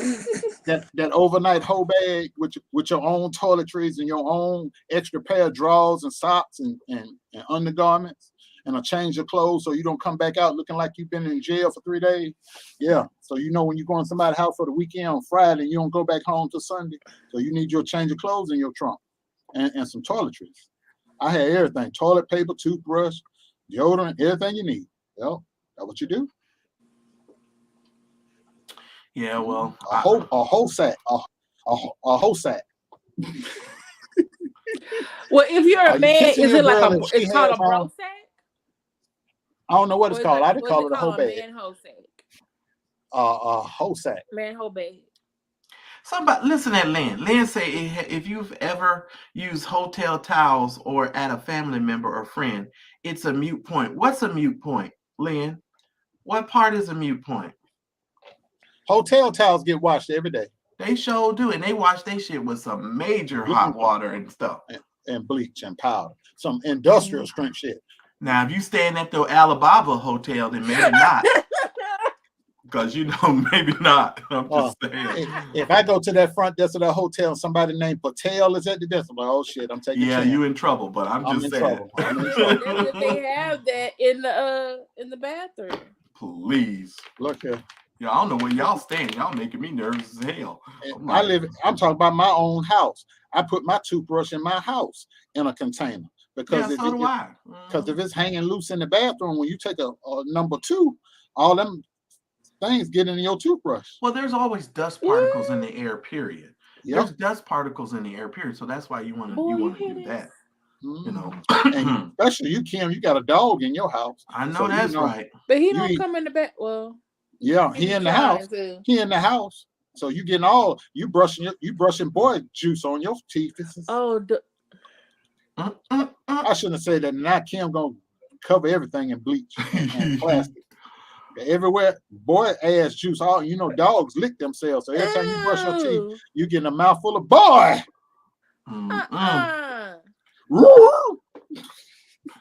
Yeah. Gotta say that. That what your ass get for talking about my dad. Talking about some mom and dad. I wasn't even talking about your daddy like that anyway. That what your ass get. So you going in there and brush your hair and your teeth, you getting boy all in your system. Well, yeah, but you got skin cells and skin flakes and all kind of stuff that be in the air. That's why when you go into those places that have what is it, the black light? I think that's what it's called. Right. Yeah, the one that usually had to put your hand on it when you go to the club to make sure your hand been stamped. They show you all that ultraviolet light. Yeah. So every time you're in the kitchen cooking, brushing your teeth or your hair or taking a shower or whatever and washing off, drying off with your towel, you rubbing boy all on your bread basket. You just covering your bread basket with boy juice. Daryl, can you not do that? It's Oh. triggering me because it's triggering me. It is. You know why? Because someone else made some comments about me and my dog that were very inappropriate, and it's reminding me of that. So I'm asking for real. Oh. I know, boy. Well, let me ask you a question, Kim, because you know me. Oh Lord, here you go. No, but when they made those comments about you and your dog, you got over that shit, didn't you? Yes, you did. And you gonna get over this here comment too. Yes, you are. Yes, you gonna get right on over it. It's gonna be okay. You're okay. Yes, it's gonna be all right. But I wonder, because I know I know this is gonna grow you out, but I wouldn't do it. But I do know some people that are comfortable using their spouse's toothbrush. They'll use their spouse's toothbrush. They don't care. Mm-hmm. And they'll drink. Like, I'm a person, I don't like to drink after people, which is really crazy. Like, I just have this thing where I don't want you drinking after me, putting your lips on my cup at all. Now, if I'm with you, I don't mind you eating off my plate. I might pull something off your plate. I'm all right with that. But when it comes to drinking after another person, yes, I did, Lynn. Yes, I did. I just don't like drinking after people. I just can't do that. Even my mother, because my mother, the way I was raised, we have such a close relationship. My mom, even to this day, is like, I still don't drink after nobody. I don't drink after nobody. Mm-hmm. Mama, dad, when I heard nobody. about that thing called the mono in college, I was like, oh no. I don't drink after folks. I ain't heard about no mono. I heard about the nasty old shit. Don't be drinking behind nobody, come up dead. Shit, you don't know what folk got. Right? All these joking with these cold sores, ain't no cold sore. That shit on his lip got some shit on his lip. That's around your whole face. Was like you got monkey pox. Can we start talking about something else? I think people in the audience are getting really disgusted. No, they're not. They grown. Mm-mm. Everybody over here over the age of 35. Okay. Mama changed the subject.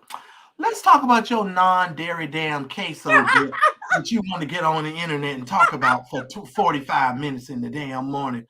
What shit, I woke up this morning. No. Wait a minute. Timing wrong. It was 25 minutes. Whatever. Wait a minute, Daryl. It was Marcellus, what happened? I'm trying to tell you. She's trying to out-talk me because she don't want me to tell you. Here's the thing. I woke up this morning. I rolled over this morning and turn on my YouTube, and of course, Kim is live because Kim has the weirdest YouTube hours in the history of any YouTube. No, that's called a teacher being out for the summer. And free time on her hands. Exactly. We got all that free time on our damn hands. Look, Kim will wake up in the middle of the night. You wake up sometime at 2 o'clock, 3 o'clock in the morning. Kim is live. I'm live, y'all. I haven't done one of those in a while. So wait, I roll over and I said, Kim is live. Wait, you roll so over? I roll over. I turn the TV up, and I just so happen to be on the part where Kim is like, it's a non-dairy queso dip, and it is delicious. And I said, it's like I said, it's Kim on the TV talking about a non-dairy dip. I'm like, you literally on YouTube talking about a queso dip. And what got me was, it wasn't like she was trying to give you no recipe. She wasn't trying to tell you how she, what she pairs it with. She just on here in love with this non-dairy queso dip. And I said, this is ridiculous. I was over ridiculous? Here. I was laughing my ass off because I don't know anyone who has gone 25 minutes on YouTube to talk about a non-dairy queso. But I talked about a whole bunch of things. You must didn't watch the rest of it. You must have went back to sleep. Oh, when did you get to you must have got to the rest of it. No, I got to the dip, and I talked about the protein pancakes, and I talked about stuff the dietitian is helping me with. I was trying to find this other. Hold up. Protein pancakes. Yes, the protein pancakes. All right, I'm gonna just look over here. I ain't gonna look at the screen. I'm gonna look over here and watch the deers eat other people's grass. No, because I'm supposed to be on a low fat, low fiber, high protein diet. So I was with my dietitian, and she talked to me about these. Don't do that, Daryl. I keep forgetting who I'm dealing with. I'm just looking at you. But to the people in the chat who are listening, okay. We all listen. They're high protein pancakes. Okay. I even put a picture up. I said, "Hey, y'all, this is the ones that I bought." So you bought pancakes and put protein powder in them. Okay. No, they already had the protein in them. Okay. They're in the frozen section. You want me to get a picture of you? Want to go to the freezer? Kim, I believe you. What else? Oh yeah, we believe you about the protein packs and that queso. So you did a video about it. So and we've seen you in action when it comes to that queso dip. You be fucking that queso so dip. You ain't got to tell me nothing. Yeah, you be going to town on that queso dip. Your nasty ass. Yeah, I did a vegan sausage Morningstar Farm. Yeah, well, I told you Morningstar makes good stuff. Pancakes. I eat meat. I have fangs for a reason. I eat meat. I don't eat no damn grass sausages. Okay, but my doctor sent me to the dietitian. That's what I got to eat. I understand, Kim. I know why. I understand. Okay. I understand. I don't eat nothing vegan. I'm a Southerner. I eat meats.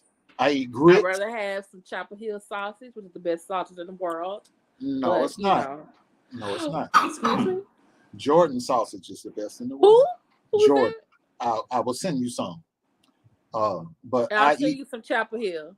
I eat grits, bacon, eggs. I do like sausage. grits and bacon. I don't eat no damn goat cheese, and I don't eat no cannabis. Now I haven't had goat cheese, but I do like feta cheese though. Oh, man, you guys got to get over yourselves. Marcel, now but you know what? Sun-dried tomatoes and goat cheese omelets, whatever. Better crack your egg. I will be willing to try it though, Marcellus. Yeah, it's good stuff. When I come to California and you look at one of your little spots, I would be willing to eat it. And as soon as you go out there eating that stuff with him, you're gonna catch the menopause. Oh Lord. You're gonna eat all that damn eating all that damn high-end stuff. You better eat what your ass grew up eating. Keep on eating that fast shit. Your body ain't meant for Kimberly Dorsey, those people are not vegans. Those people are just probably lactose vegetarians. Hey, no. The reason Like pure Kimberly, vegans, like they eat Kim, everything is plant based, everything is a vegetable. Vegans, a lot of them be skinny. my dietitian said the reason that you see a lot of people that eat vegan Wait, diets that feta are cheese heavy, is goat cheese? I'm sorry.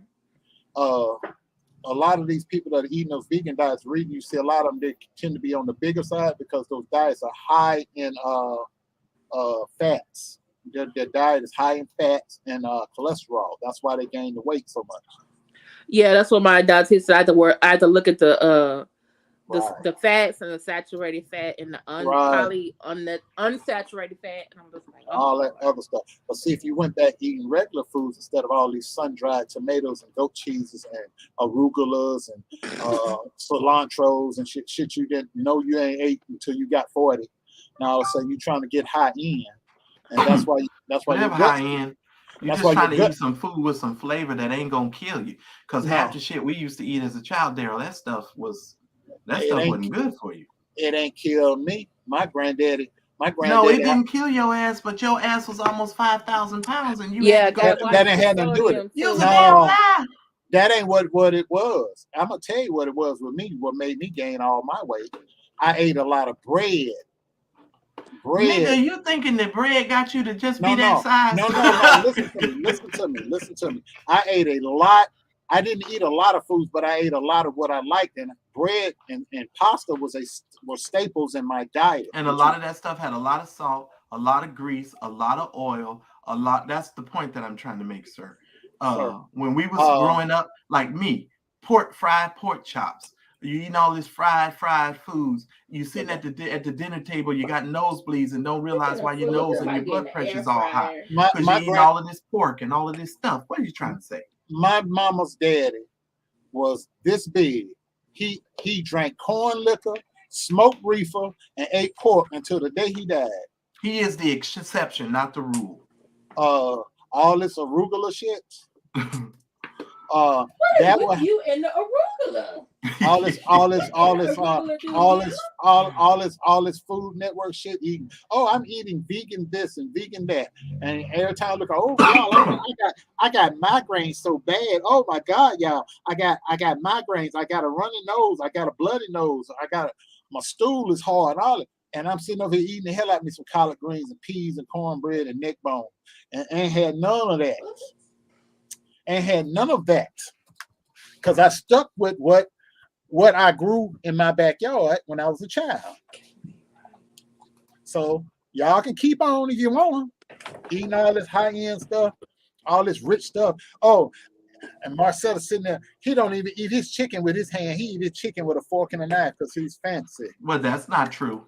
What's wrong? Okay. That is not true. All right. Somebody. That is not true. Dinner. Hey. Me and I was talking to Marcellus. This is a true story. Excuse me. Go ahead, sir. No. Listen, I was talking Kim. Marcellus. It was a Saturday morning. Marcellus was meeting some friends for brunch. That's something I ain't had until I went to college. Because that was just a late breakfast, but they gave it a name. So Marcellus is sitting there. And I'm looking at Marcellus. I said, "What you eating, Marcellus?" Oh, this is an omelet with goat cheese and sun-dried tomatoes and chives and all that. I'm just looking at that shit. I'm just looking. And he drinking. He ain't even drinking water out of cup. Glass. He drinking it out of like a wine glass. And look at this high-end Negro right here. Well, I was in a high-end area, and that's just how they served it. That's not a normal situation because I can red paper cup it like everybody else. I was raised in the project, so I know how to do. I know how to adapt. Okay, I got your adapt. And 24 hours later, guess what happened to Marcellus after his fancy week? I said, "What's wrong?" I said, "Oh man, my stomach is hurting me. My head is hurting me." I said, "Yeah, they're eating that damn goat cheese." And no, that was probably because my ass be tired and I be doing too much work and I don't be getting no rest. Because part of the health is really resting. Like if you don't rest yourself, you end up, you really do end up hurting yourself. So you really have to learn how to rest as a person. You really do. I'm the oldest over here. I eat bacon, grits, eggs, toast, peas, collard greens, neck bone, fried chicken, and only thing I take is a multivitamin because my ass be cold. But other than that, and living good over here. Everything I ate growing up, I still eat, other than the stuff that I know I shouldn't. I try to cut back, but I ain't cutting it out. I ain't gonna be sitting there telling, oh, I want to try some scallions on salmon and all that. I eat salmon croquettes and rice, or salmon croquettes and grits for breakfast, and I eat the rice and salmon for dinner.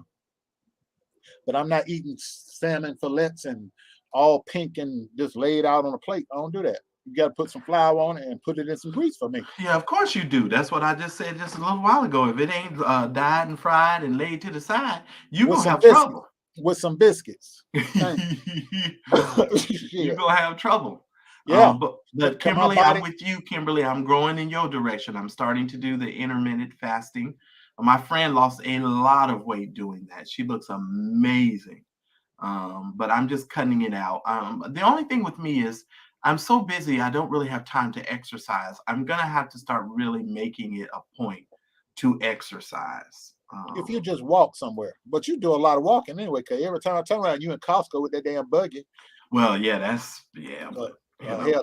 if you just walk around Costco the way you be walking around, that's your exercise, because you always walking. Yeah, but I gotta really do it better. You know what I'm saying? Yep. I can't keep doing it the way that I've been doing. But one thing I don't touch anymore. I haven't had any in about 20 years. I don't drink Kool-Aid. I couldn't do that anyway. I left Kool-Aid alone. If I want something sweet to drink, I'll drink a tea, or because I gotta have my sweet tea. So I'll drink sweet tea, but Kool-Aid, nope. If I drink I drink fruit juice or tea.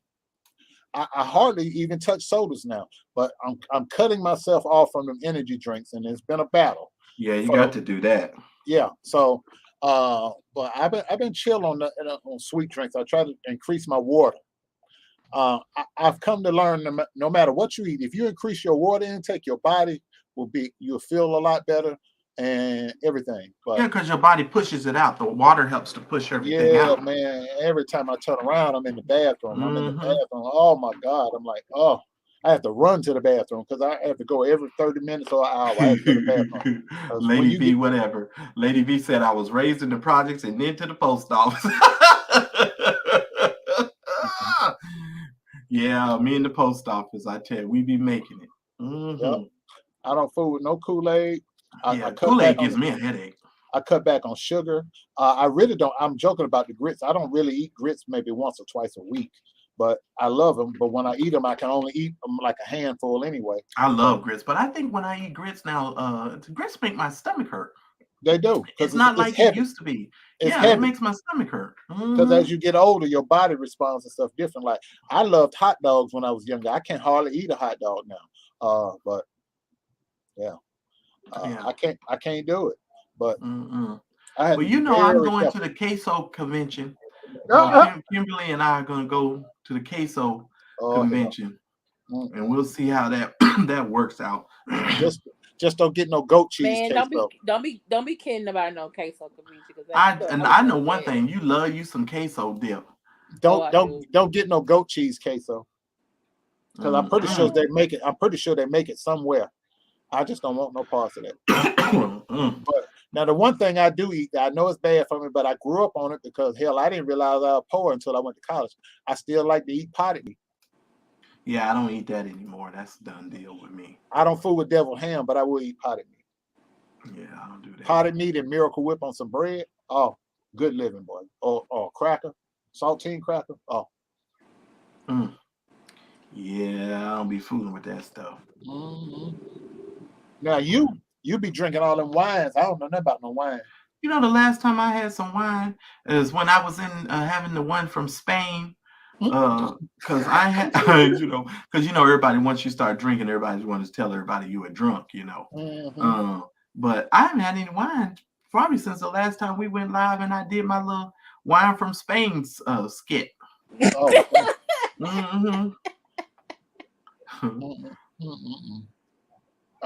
I'll light it up. Like shoot, this beer, the first beer I hadn't had in a while, but I said I need to relax today. I need to sit down, just chill. But I don't really drink that hard.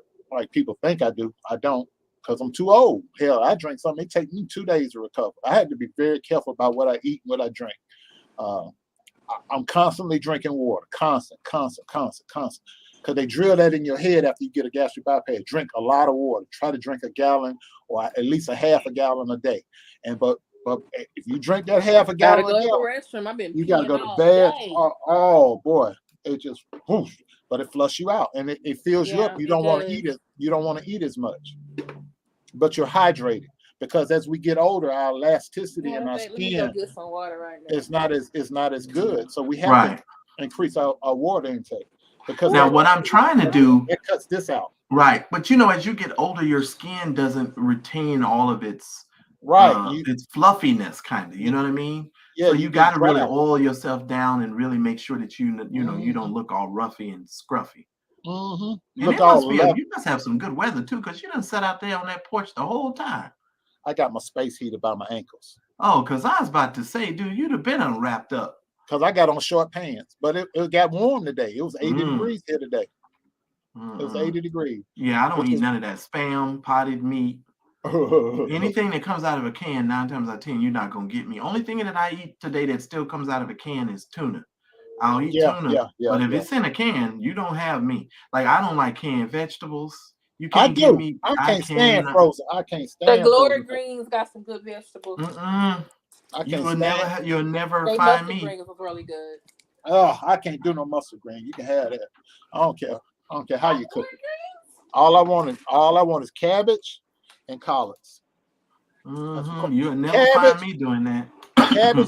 Cabbage, collards, and cornbread. I'm good. I don't even have to have meat. I can just eat vegetables. I sometimes go to a restaurant. I just get an all veggie plate: cabbage, collards, corn. I don't like okra. I don't fool with okra and tomatoes. Damn, you must be exploding that bathroom when you done. Oh man, I'd be punishing it, but I'd be feeling good. I'd be full, but I don't even like meat that much anymore. I just don't have a taste for it because it's too heavy. Like in the summertime, I don't want anything fried. I don't want anything heavy. So a lot of time I just eat vegetables in the summer. Well, I just eat vegetables, period, Daryl. I'm a vegetable eater. I eat a lot of vegetables. But I eat oatmeal. I need more all vegetables day. in my diet. I eat oatmeal any time of the day. Ain't that right, boy? That's a comfort food for me. Oatmeal with some walnuts or something in it, and a little brown sugar and some maple, and whip it up. I'm good. And some raisins. I'm good. In fact, I might fix that tonight before I go to bed. But yeah, I can't do all that other stuff. I can't eat all that heavy food. I had boy. But yeah, y'all be eating all this high end stuff, and I just laugh at y'all. Like, oh, I'm eating this, and I'm sitting there like, Oh, I went to this restaurant. I had this, and oh, you should try this, and I'm like, nah, I'm good. But, well, shoot, we have to. Yep. Because as long as y'all ain't eating $15 cheeses, we good.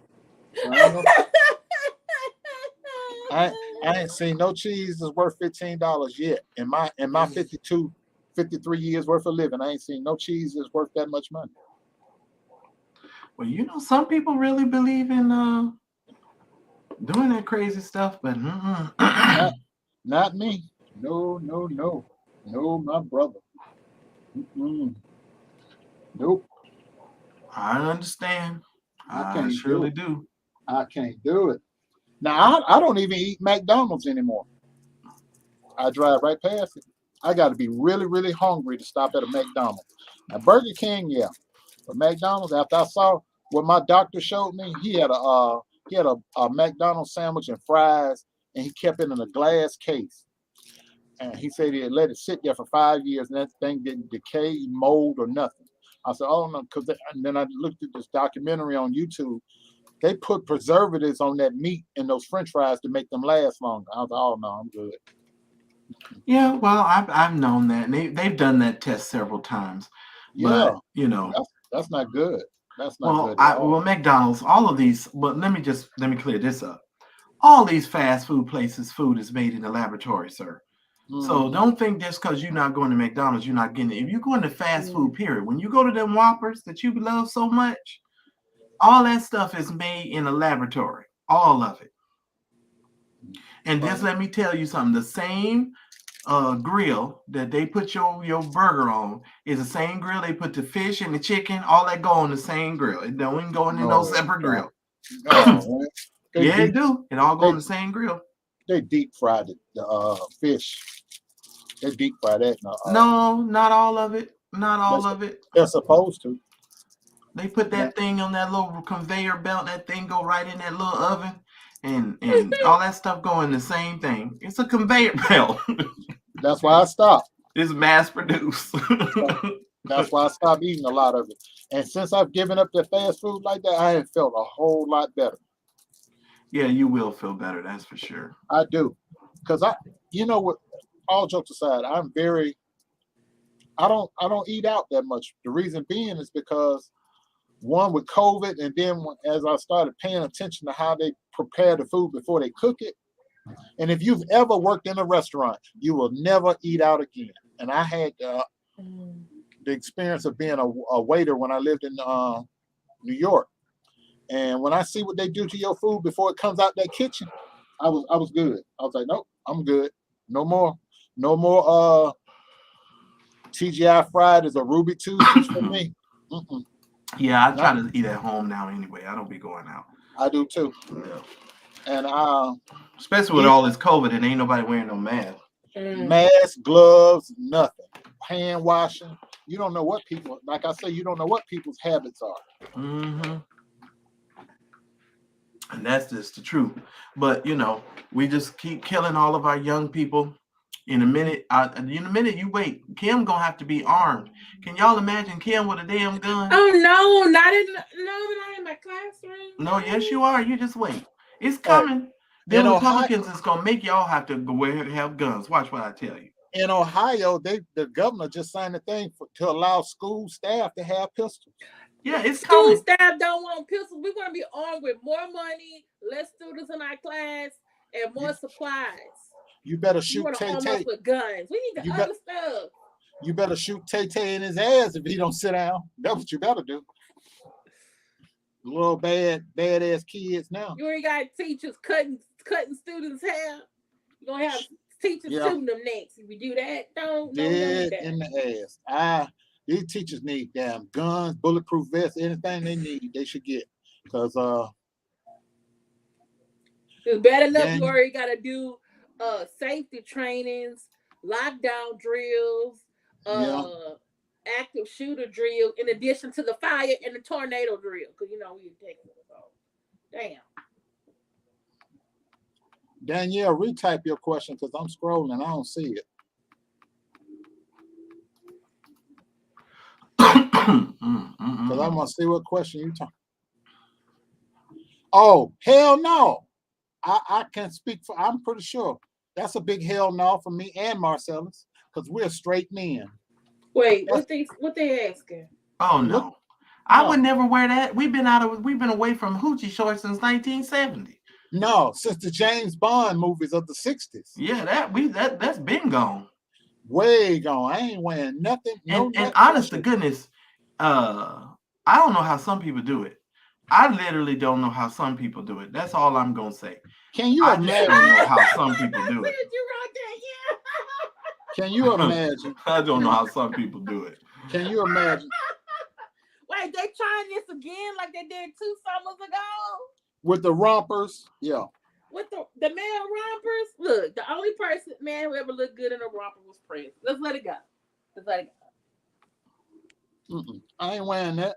And he had a romper with the tights, with the polka dot belt, and the long hair. I think it was sexy to him. And he was 5'2". I'm 6'4". I'm not wearing no nut crush.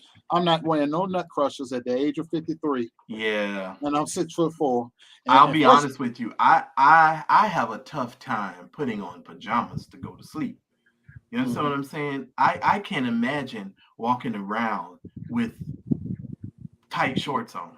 Yeah. I don't understand how people can do that. I literally marvel. I marvel. marvel. Gotta go to the restroom? and I got a You gotta long take the back, whole thing off. and I got a long back, so I ain't wearing nothing tight. I need I stuff just can't baggy. do that. Like, how do you breathe? And if you want to turn Very over, carefully turn again. left, turn right, you know what I'm You Yeah. breathe saying? it out. Yeah, You got to keep repositioning your jump because it ain't Yeah, comfortable. no, I can't You do got to that. have space and air Yeah, to breathe. absolutely. You can't do. I mean, it's Okay, now, uncomfortable. It's uncomfortable to sit for a long period of time when you without repositioning yourself. So the mere Yeah. fact that you And know, some you nut talking about crushers. wearing clothes that I'm gonna be. Dark series. Mm-mm. I want No, Mm-mm. no, you sitting there wearing some nut crushers. I don't even wear. I wear boxers underwear. I don't even wear briefs. So Yeah, I no. stopped that years ago. What the hell with that? Yeah, there's no way I could possibly. That ain't say what straight man? What straight man gonna wear some skin tight? That's just short skinny jeans. That's all that is. It's short ass skinny jeans. You might well just if you're gonna wear that, just wear you a damn thong outside. Just Yeah, go well, outside God and- bless them. That's all I can say. Cause Ain't gonna be me. Ain't gonna be me. I have a problem with grown ass men coming outside with some damn footies on, let alone some damn tight ass shorts. You wearing footies. You're a grown ass man with some footies on. What the hell wrong with you? Yeah, I'm sorry. I can't.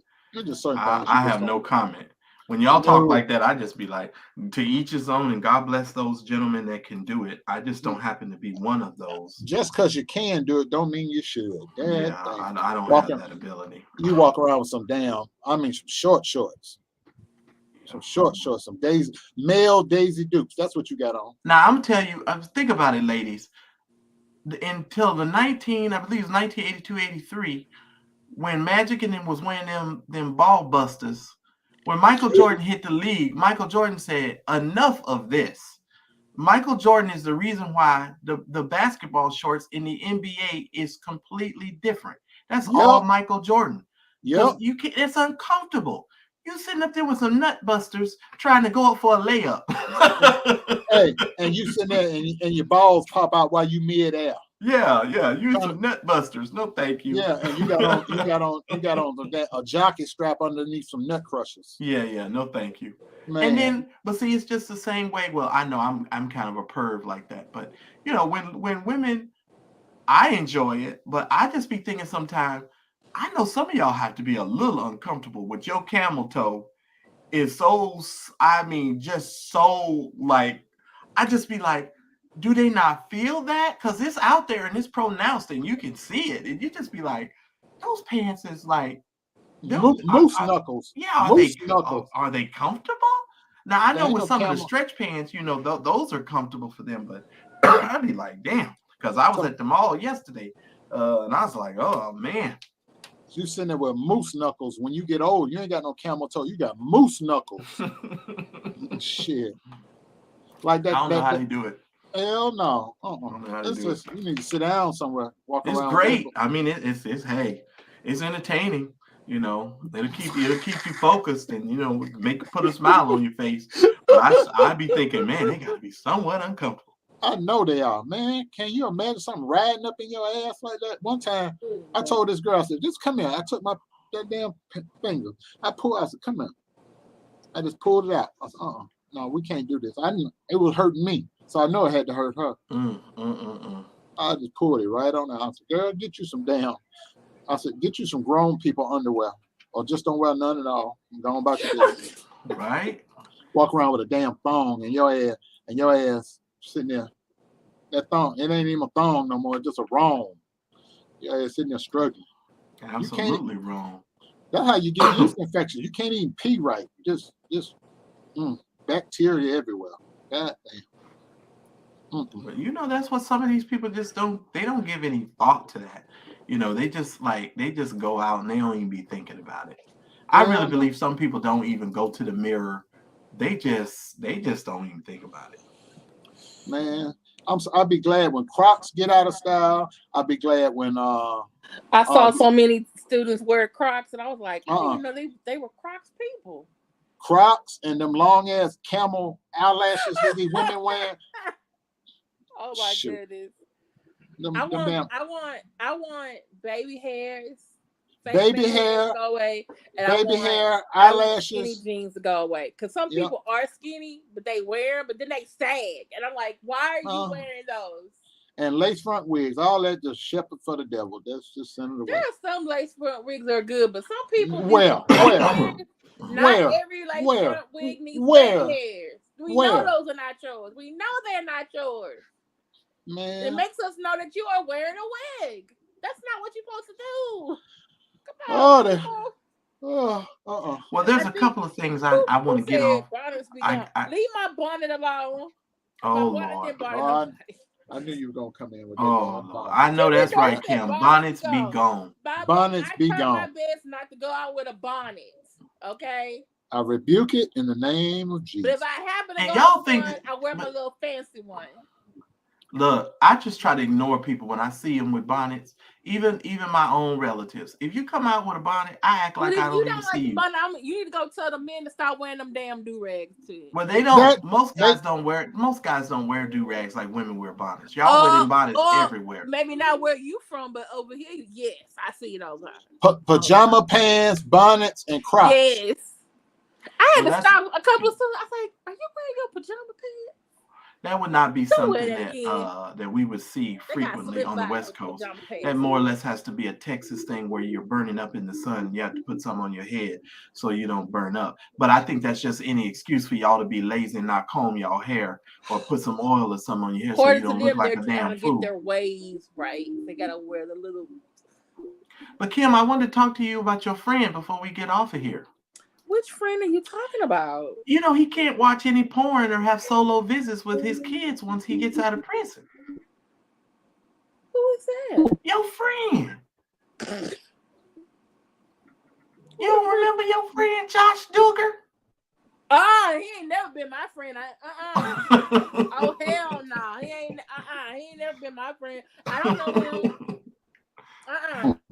No. No, he can't. They say he's not allowed to watch porn, and he's not allowed to. He has no solo visits with his children. He shouldn't have solo visits with his children. And get this, isn't he the one that touched his sisters?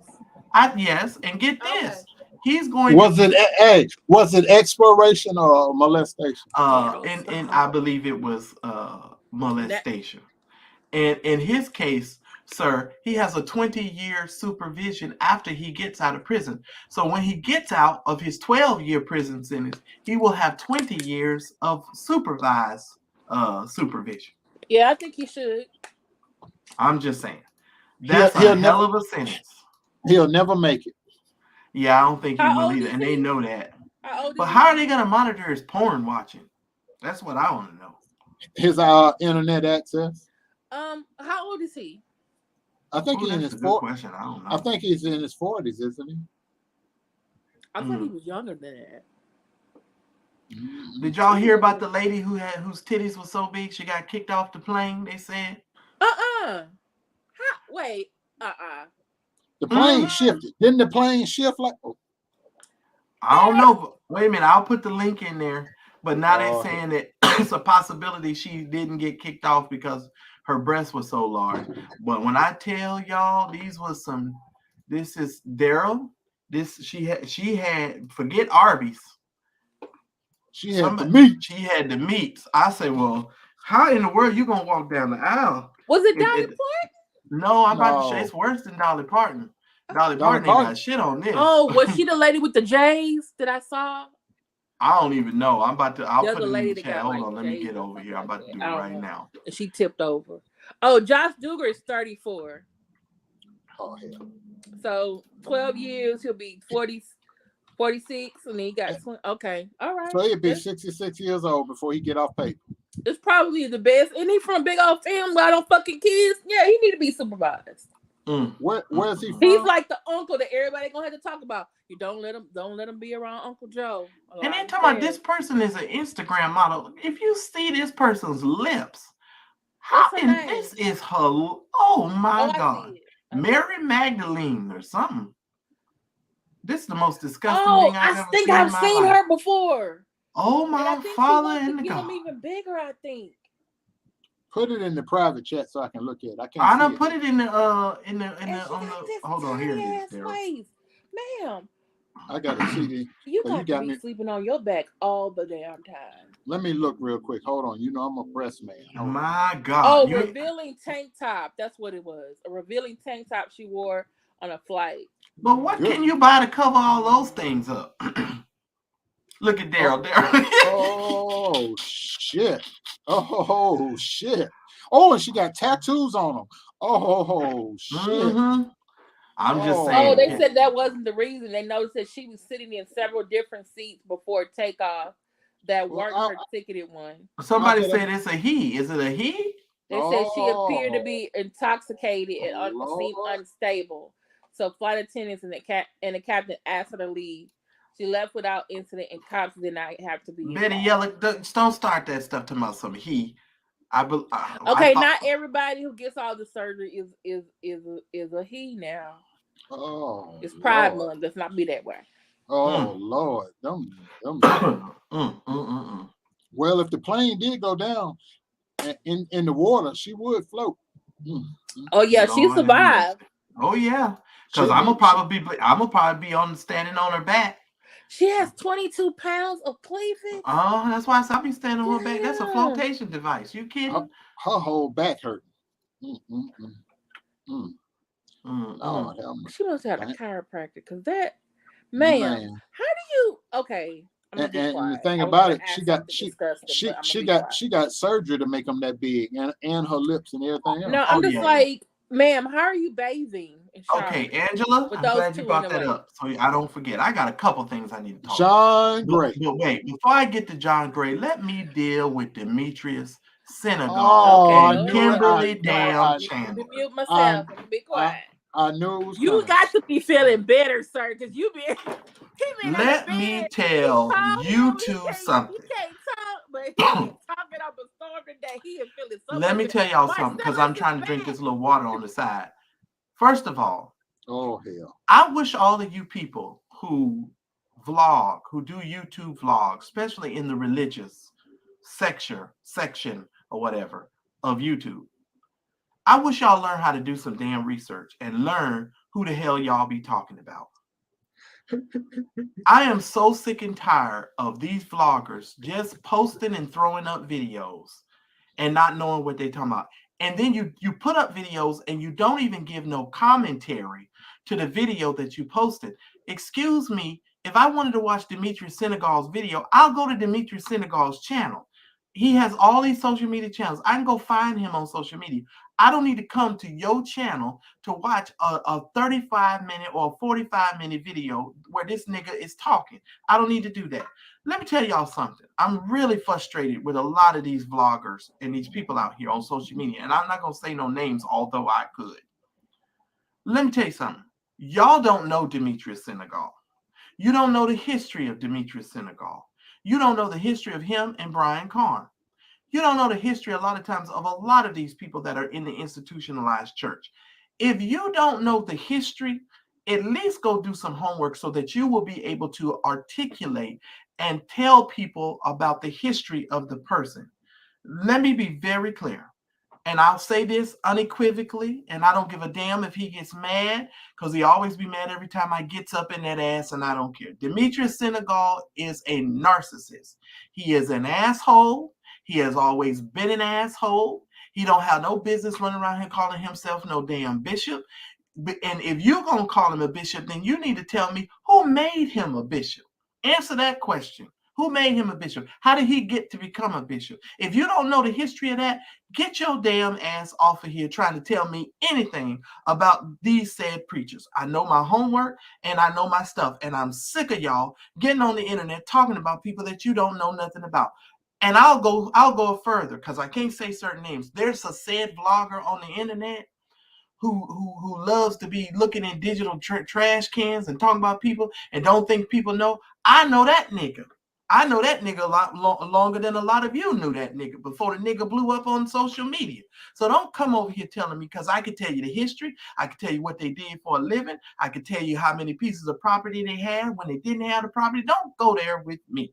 Y'all need to do y'all homework when you're talking about religious folk, and don't just get on here saying stuff when you don't even have a clue about what you're saying. Now, on to John Gray's playing with his dingling. Can I say something, sir? You absolutely can. Okay. With your throwing up a video self and giving no commentary to itself. Yes, You go and ahead. there's a reason why I did that. Okay. Shade me while I'm right here. Just ask me a question. Okay, so I know from talking to you and also from the previous videos, articles I read about Demetrius Senegal, what happened to him with Brian Korn. I know those things. Mm-hmm. And like you said, he's a narcissist. Okay, but right now I have a friend who is a part of that church that he's bringing attention to, that we're trying to get justice for those people. Mm-hmm. What kind of? Let me ask you this, and I'm gonna just break it all down to you. Doing it to help her. I'm not. What kind of justice y'all think y'all about to get? No. Let's he's doing. I got you. Let's just keep it 100 tonight, and because it's been on my heart anyway. What the hell do y'all think y'all about to do to this old ass man and this young girl who done married each other? What y'all think is about to happen? Well, I hope this is my thing. Investigation. What type of investigation? What they investigate? He was because in Iowa there's a law that you're not supposed to be involved with someone who is that you're over in an organization. Right. Kim, unless his wife comes out and says to the public, he was fucking me before we got married or before I turned of age, there ain't nothing y'all can do about it. Ain't nothing gonna be done to this 63-year-old man. Nothing. Nothing. Zero. And legally, you can't even make her testify against her own husband. So unless she comes out and she says something and reverses her whole stance on this situation, there's nothing that's going to happen to him. Not one thing. But guess what's going to end up happening? All of the people that's out there saying all of this stuff about him, if y'all are not careful, he's going to end up suing you, and he is going to win, even though he's full of shit and he don't deserve to win nothing. He's going to end up winning because y'all have no business coming out here. You can talk about it. Y'all can talk about it, but there ain't nothing that's going to happen to him. Yes. Not a damn thing.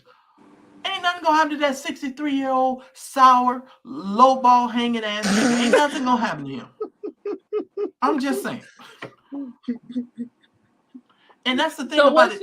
What should we tell the people who are no longer a part of that church or have been ostracized because they left and he is a pastor? Okay, I'll tell you. And he's still giving out these messages in his pulpit. Okay. Go lay down. Right.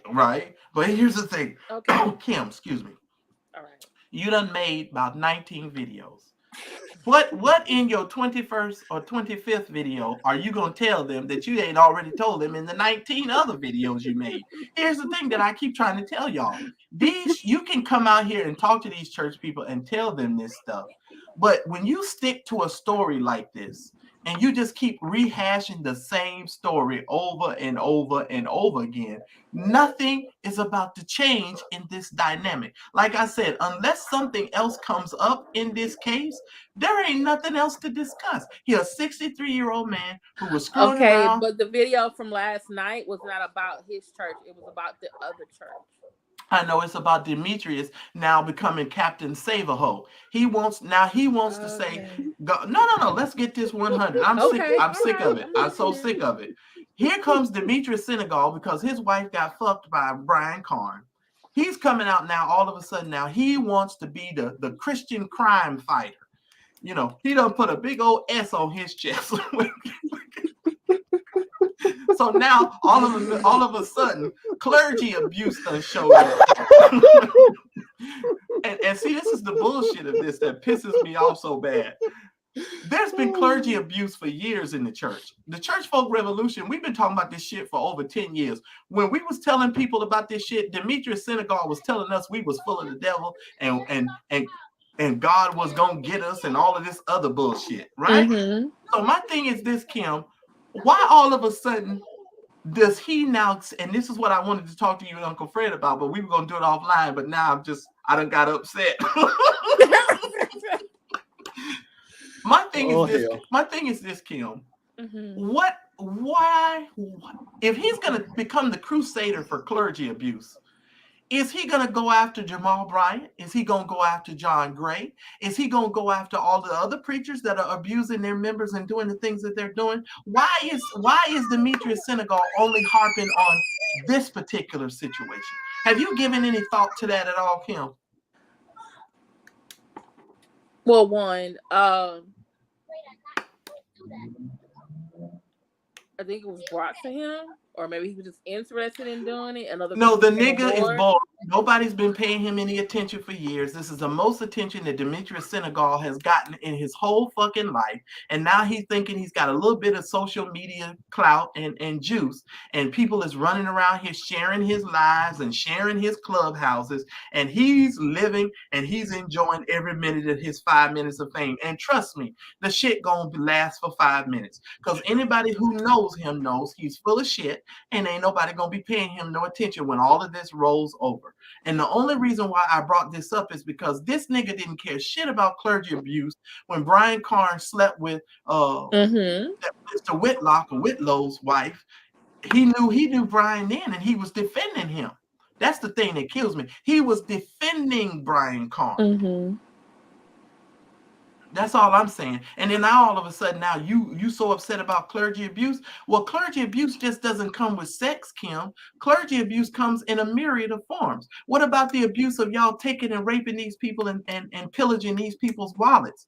Is he gonna go all over the abuse, or is he gonna limit his abuse talking to just the sexual nature of the preacher? Because there are a whole lot of churches abuse that's going on. That's all I'm saying. The nigga is full of shit. At the end of the day, that's what I'm trying to talk about. And like I told him yesterday or the day before, I told him this, what I'm telling you right now. You told him on Facebook? Yes, I told him personally. He was full of shit, and he didn't, and he's just full of shit. He's a narcissistic asshole, and I meant exactly what I said. I know the history of him. I know where he come from. I know where he ran from. I know how he became a bishop, and he can kiss my ass. And to all the fries in McDonald's, don't fry no motherfucking more. Fuck him. What do you want him to do? Here's what I want him to do. I want him to go lay down. Go lay down, because nigga, you are the wrong one. Kim, this is the equivalent. Then who should be? Then who needs to take up the mantle? Okay. There's people out here that's been doing it. He not the nigga to do it. Here's what I'm gonna tell you, Kim. It would be the equivalent of certain vloggers coming out talking about, oh, now they on the crusade for child molesters. Oh Lord. Let me drink on that one.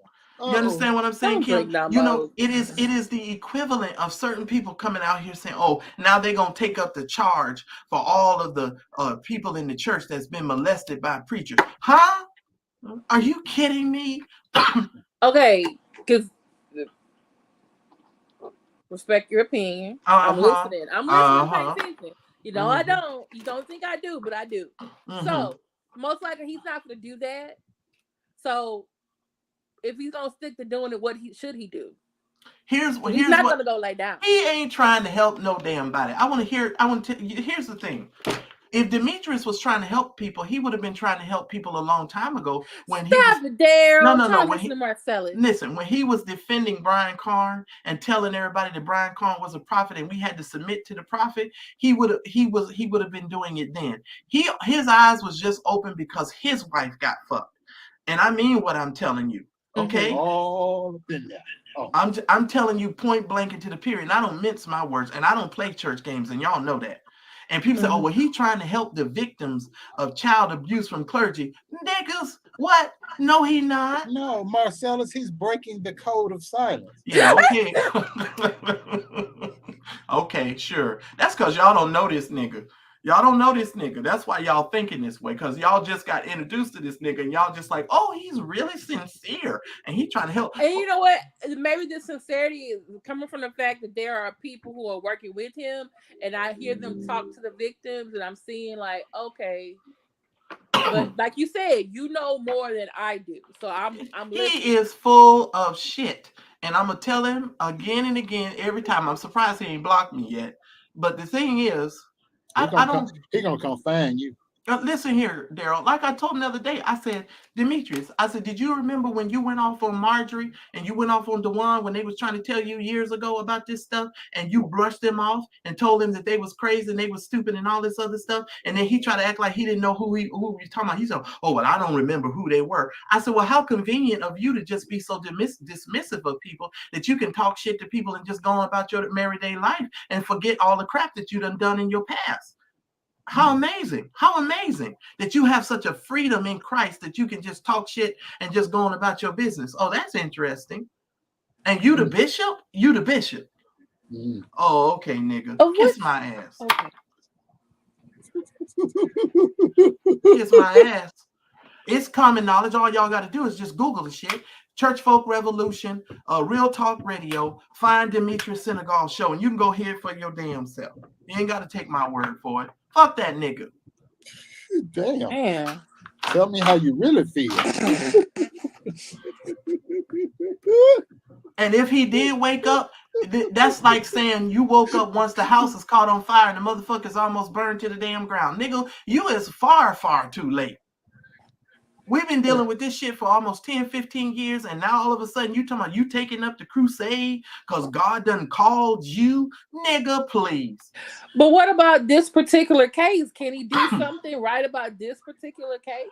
What did I just tell you, Kim? Y'all are wasting your motherfucking time. I'm looking for a solution. I know. I'm giving you a solution, Kim.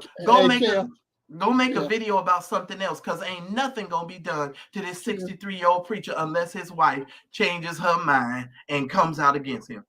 Look, Kim, you notice when Marcellus get mad about these preachers, his cough went away. Yeah. That's because I'm sipping water as I'm talking. I'm sick of it. I'm sick of these preachers. And now, is he gonna call John Gray out since we talking about clergy abuse? Oh shit. Okay, so, right now he's on the second church in Hannibal. Trying to get the police to investigate the female pastor who's been molesting boys. But damn. Well, I mean, may I share with y'all what John Gray is accused of doing? Go ahead. All right. Tasha K, your favorite vlogger. Who's also appealing her case, by the way. She gonna lose too. Moving right along. I'm just saying. It's Tasha K went on her, from what I understand, her private app. She has a private app, and she interviewed a lady that allegedly has been in a sextivity vlogging kind of. Why are you trying to mince words, sir? Come on now. Well, I mean, I'm just for the people. Y'all, this is what happened. This lady was having a relationship with John Gray, and she took a picture. She recorded him without his knowledge over there playing with his dang-a-lang. She got mad because he posted a picture with his wife, which she already knew. Jang-a-lang.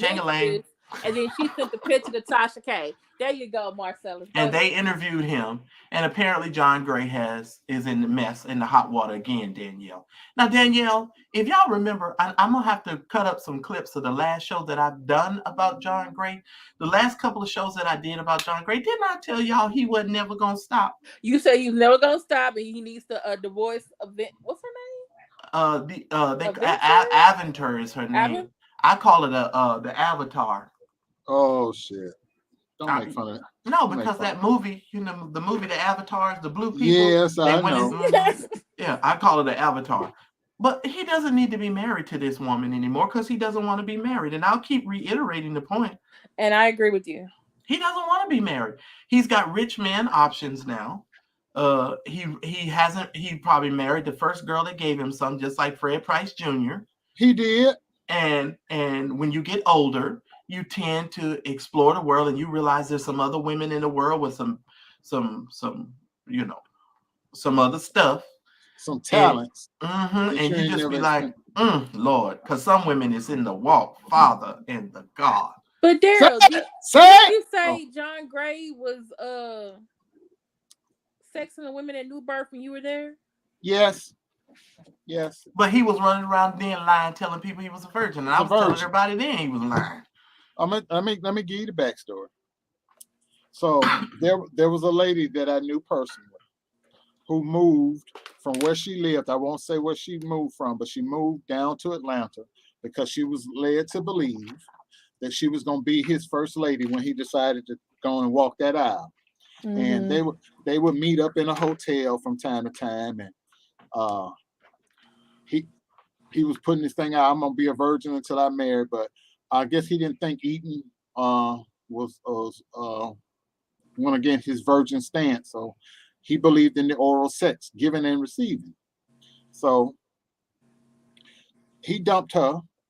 She had a nervous breakdown, went to the hospital, went batshit crazy, and all that stuff. And yeah, and that's when he was a youth pastor. So I knew. I'm not telling you what I heard. I'm telling you what I know, because I knew the person. I still know the person that this happened with, because the woman moved here or moved to Atlanta at his behest. And whenever they hooked up, they never went out anywhere publicly. They always snuck off to a hotel. And so that was just one. I'm just not going into the others, but there was 2 or 3 that I knew about. This one I knew personally. And she lost it. She went crazy cat shit. She had a nervous breakdown, cut all her hair off.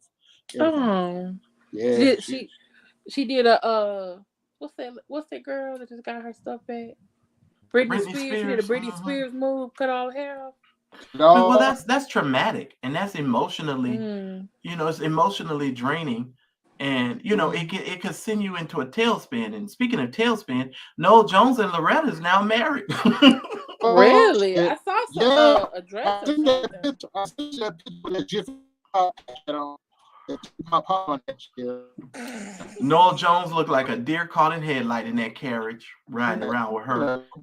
A carriage? Okay. Yeah, Daryl, you breaking up horrible, you sir. You sound like Max Headroom. Hold on, y'all, and I need to switch devices because this was about to go out. I need to get on the other one. I'll be right back. Go ahead. Well, I'm just telling y'all, I'm not fooling with these preachers, and I'm not sugarcoating nothing no more. Because if they can take your money, take 10% of your income, talking about this is what God said, and they know they're full of shit, all you need is a Bible and a good concordance, and you can disprove half the stuff that some of these folks are saying and doing. And I just had enough. I'm at my wit's end, and I'm too old to hold my tongue anymore. I ain't doing it no more. I don't care who you are. I don't care who you are. I don't care what your title is. You can be the chief pontiff, the chief bishop of the intergalactic church of the flip-flop, and I'm going to tell your ass off. I sure am. Sure am. Damn, and so all of y'all would be like, well, Marcellus, why you got to cuss? The reason why I cuss these damn saints out is because they be playing games, and they play word games, and they don't take what you're saying serious, and they think that they can just smooth things over. I'm talking to Demetrius the other day about clergy abuse, and he tells me, oh, well, you got to tell me one time that I sexually abuse anybody. Like the only way you could abuse somebody in church is to sleep with them. No, there are other forms of abuse in church that he's done with his arrogant ass. There's other ways to abuse people other than just sleeping with them. When you disrespect the person from the pulpit and you use the pulpit like a weapon, that's abuse. I'm just saying that's abuse. I agree. Okay, let me roll this back just a little bit further because this just dropped in my head. Most of y'all don't know when Bernard Jordan and them started that damn College of the Prophets, or Prophets of the College, whatever they call that shit. Demetrius Senegal wanted to be the head of that, but him and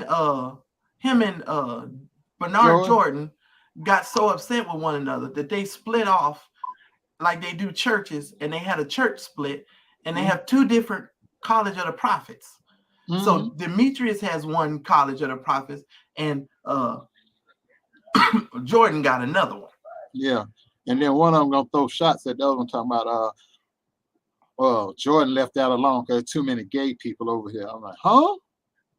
Like he not surrounded by folks that's not gay. Nigga, please. And you going to concerts dressed like the same nigga. Y'all in matching outfits. Let's move on before I mess this whole live up. Because I done got upset.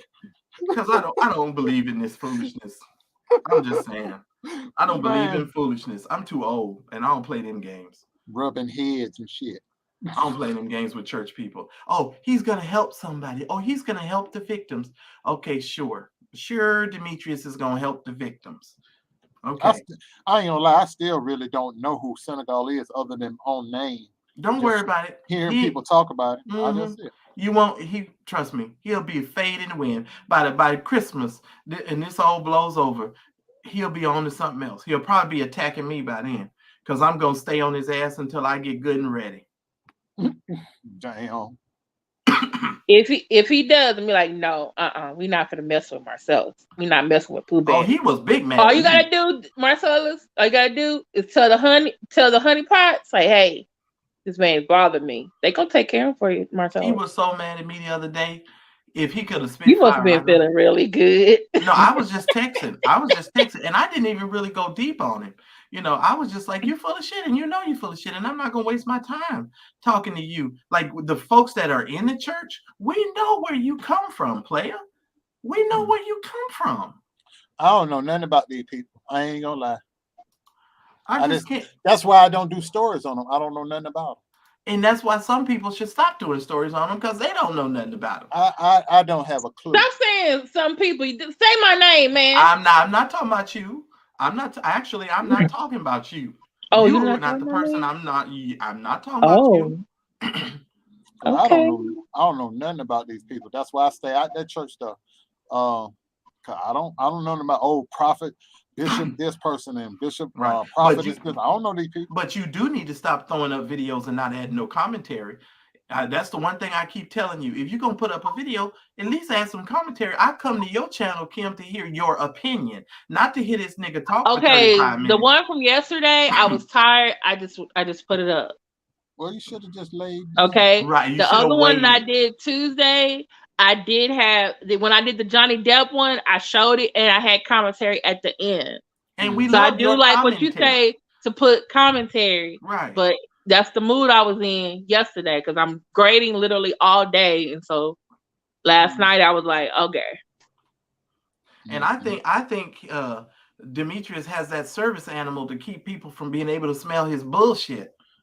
Oh, leave the dog out of it. I'm just saying. Leave the dog out of it. All right, no. All right. I'm just saying. Leave the dog out of it. I'm like you, Lynn. I'm tired of this church. I don't even know who these folks are, so I just sit there and look. I'm just saying. And let's get on off of the church stuff. I'll move on.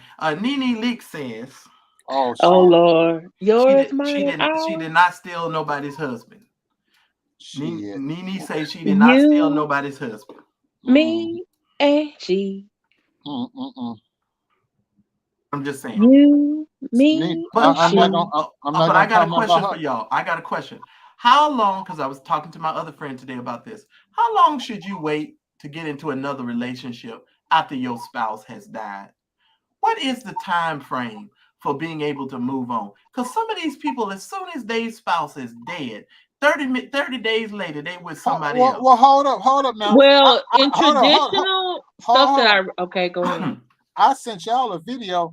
The wife was at her husband's funeral, and before they even lowered the body in the ground, the preacher got on his knee and proposed marriage, and she accepted. That was the daughter. That wasn't his wife. Okay, well, whoever it was, the point is, that was kind of tacky though, and out of order. Yeah, and I would have been pissed off if you got on one knee at a funeral and any of my family members talking about, will you marry me? I would have interrupted and said, hell to the no, that you can't get married. And stand up and go to your seat. I'd have pushed his ass over in that damn hole with the vote. That's inappropriate. And that's some nigga shit. That's that nigga man. I can't do nigga shit. I don't like that stuff. That's nigga shit. I'm serious. I can't do it. I just can't do it. I'm serious. And I'm sorry, because when I start talking about these ragged ass preachers, I swear I get so riled up. And here's another thing. Before I get off, I know I moved on to Nene, but I got to say this to black people. Can y'all do me a favor and stop thinking that today's church is just today's black church is like the black church of the 40s, 50s, and 60s. It's not the same church. And see, this is the thing that y'all have to get through y'all skulls. So is it better or worse? It's fucking worse. Are you kidding? It's way worse. It's way worse. Your pastor, Daryl, and your daddy, the 2 church you grew up years? in, if you needed something, your pastor was going to come to see about you. Your pastor probably even knew your name. The majority of these preachers, they don't know these damn people. And the average church in America is only the average church is 300 people. That's the average church in America. It's 300 and below. I know Okay. so many smaller churches than that. But that's what I'm saying. The average in the country is 300 and below. So when you get into 1,000, 2,000, 3,000, and these, because if you over 2,000 people, you're considered a mega church.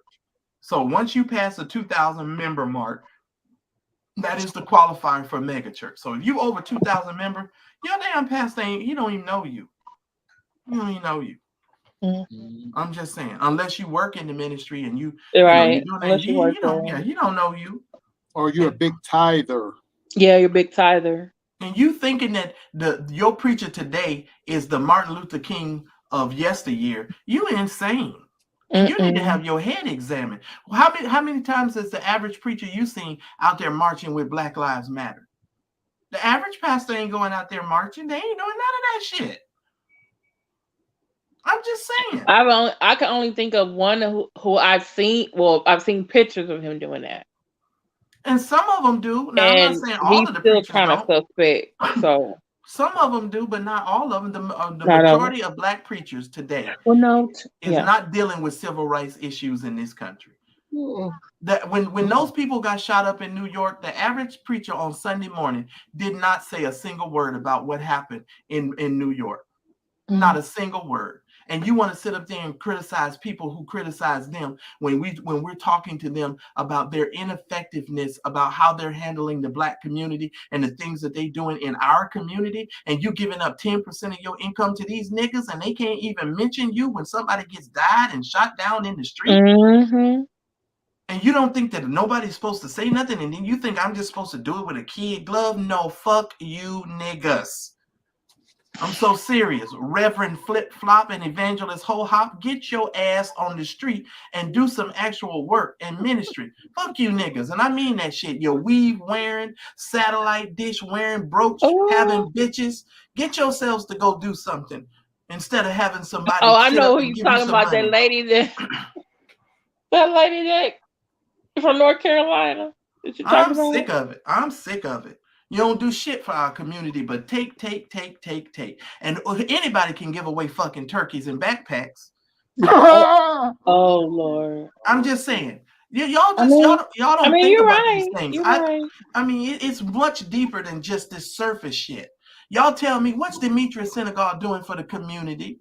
What's he doing other than taking up calls now for clergy abuse? What has he been doing for the actual community? Oh, never mind. I just forget I asked the question. Ebony, you missed it. Marcella said at the beginning that he had been dealing with COVID. That's probably why he hasn't been able to get contact with you. Yeah, I did. Ebony, I've been down for about 2 He's been down. But he's feeling better now, as you can tell. I'm just saying. He about to break his motherfucking nigga record. Oh no! I forgot to tell y'all what happened on that. Oh man, I have to say that for next week. Oh man, I got a good story for y'all next week. I'm gonna say that one for next week because I had to go off on the Chino police. I got a phone call. Ooh. Oh Lord, that wasn't a good phone call because I let their ass have it. Before I know it, that police officer was apologizing to me. Oh my good. What you say to them police? I hit him with so many MFs. I'm glad you're safe though, black man. You talking to the police like that. Yeah, but I was doing my Everybody job. Can't be you now. And he called me disturbing my work day and go call me about some bull jobs that I didn't have nothing to do with. And I was like, he called you. He wasn't he wasn't face to face with him. Okay. I said, I know you didn't call my phone. It's foolishness. But yeah, that's just how I feel about these preachers. This black church is not the same black church. Now, when you're dealing with preachers, like Henry, what's his name? Down there in Texas, what's it? Henry Haynes, I think his name. Frederick Haynes. You got some other preachers out in Chicago. Obama's old pastor. You got some good people. Reverend Jeremiah Wright. You know what I'm saying? Yeah. Those are different kind of pastors. He had a stroke and still trying to do it. I'm just saying. So don't get me started. You want to run over here and talk to me about some damn TD Jakes? Get ready. Yeah, get ready to get my foot in your ass. Okay. Oh, can you say one more thing about the Seiko Woods guy? Oh hell! Oh Kim, Because why you do it?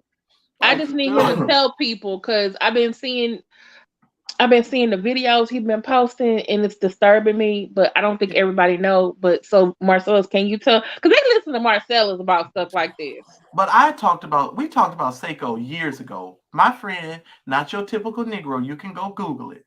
He did a whole expose on Seiko Woods outside the man's house, in front of the man's house, in front of the man's actual home. Okay. Okay. I need to send him to the Bronx. Yeah, just go do some research, you all. This stuff is out there. It's common knowledge. Seiko has been crazy for a long time. And now he got his wife on one of the videos. Lisa Johnson. And I'm just like, what's your wife on the video? Seiko going to people's house and tell you, oh, you got to get this out your house. This is not of God. Let me make sure your house is got. And that's what the one in Des Moines was doing too. But he's just like other vloggers and people. My first introduction to Seiko Woods was he called me on my cell phone, talking to me, and I didn't know the man from Adam. Well, who are you and why are you calling me? And he was recording me at the same time without even, and that's against the law. In California, you can't do that without my permission, right? You can't. Right. So I'm saying like, oh, okay, maybe he don't know. I said, okay, but the man's nuts. Now I have some recorded phone calls that he don't know I have, and I've been holding on to these for several years, and you don't know that I have them. But I'm gonna leave that alone. So he can start some. People can start some mess. I got some stuff in my arsenal. I ain't lying. One last thing, and then we're gonna get out here.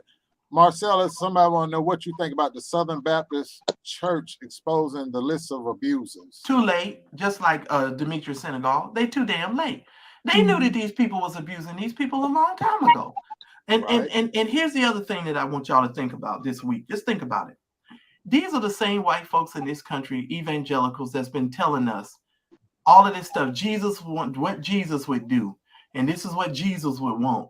And this is how Jesus would want us to behave. And they've been harboring fugitives and abusers for a low these many years. But there are people on that list who are still in active ministry, and people need to know that. And that's exactly what I'm saying. And they need to get them out now. There's a man down in Florida. Before you say that, Daryl, I think his last name was Gilliard. Okay, he's a black guy. Yeah. They've been making a big deal about Gilliard. My friend Leonard the Truth Seeker had did a whole thing on Gilliard years ago. Okay. Leonard told us about that Gilliard guy. Let me tell you how bad this situation was. One of his cases was so bad. When he got caught doing something with the children or some sexual misconduct, the people in the church they chose their pastor over their own children. Right. Listen to this. Go ahead. The judgment said that the preacher could not be within, I think, 10 feet or 100 feet of any children. Something like that. They had some little thing. So do you know all the members of this church put their children out of the church and took them to a whole nother building just so that this preacher could continue to preach to them? What the fuck? I'm sorry. And then they told him he couldn't be in a pulpit, so he preached from the floor. This is preacher. This is the foolishness of this stuff. And then when somebody call it out, ask Demetrius, is he gonna call out the Southern Baptist since he's dealing with clergy abuse and stuff? Now go ahead and ask him. No. He might have called him out. Is he gonna call him out by name? Is he gonna go get some of them like he's on this? He shared the list on the Clubhouse. Oh, okay. Oh, he got the list, but he ain't calling them out by name. Yeah, no, because he don't want to get his ass. Oh, no, he ain't gonna do none of that. Oh, okay. I'm just asking.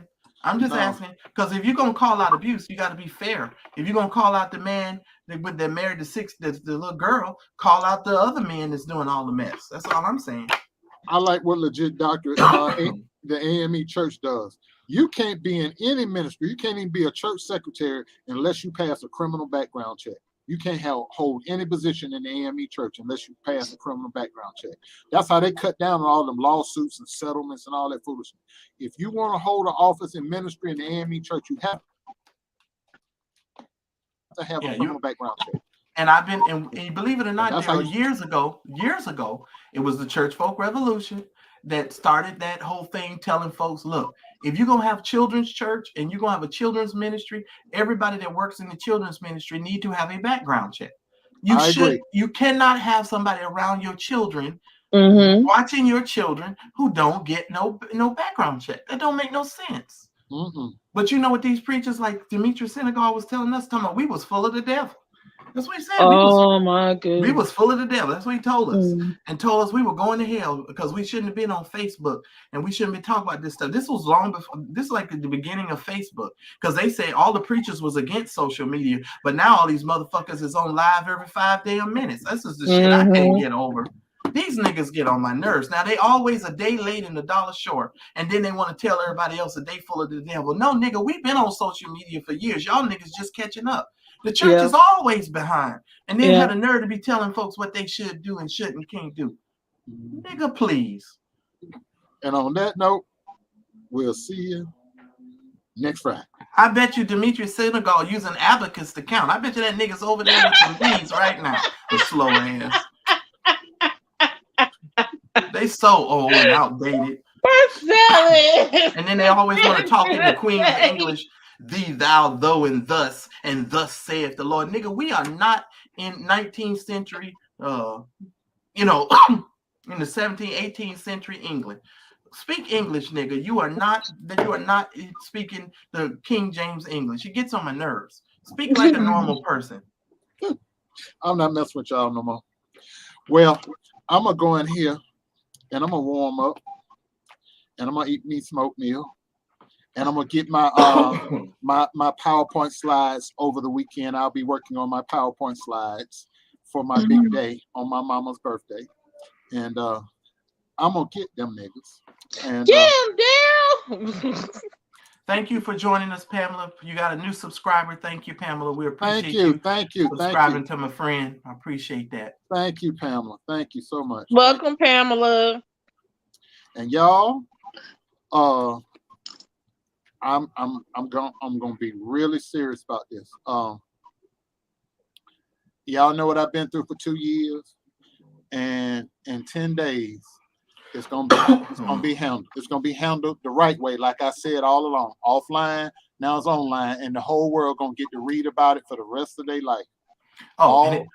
And by the way, if y'all want to see a good cussing out, go to Roland Martin's channel. There was a Delta. City council lady who had to cuss some people out. If y'all ain't seen that chick, y'all roll over. She went off, didn't she? Yeah, y'all need to go over to Roland's channel and check that out. That's some good watching. That's Marcella's cousin. I'm motherfucking tired. She said, I'm so motherfucking. She dropped so many motherfuckers. I was like, ooh, this is Marcella's cousin right here. I'm so motherfucking tired. I'm motherfucking this. I'm motherfucking. And man could say that. Everybody was sitting there like, oh, she keep. They had to shut that meeting down. They shut the whole meeting down. They had to. She went on for 25 minutes with them MFers. That was some good TV watching. I enjoyed every minute of that. Yep. Well, I'ma be. Y'all just I'll keep you posted. But it's going down. It's going down. Way down. And so just stay tuned. And Marcellus, do you want to tell them anything, update about? Only thing I can tell y'all is some people have the wrong impression of why we're doing the $20.88. They think that we're just doing this to raise money, but they don't realize it's a help to what we're doing, but we're not solely dependent on the $20.88. And I'll be dealing with that in its proper time. You all know I've been down for a couple of weeks, but I will be dealing with those individuals, and you will notice that I never mention their name, and that is because the lawyer instructed me not to do so. So I'll be handling them at the proper time.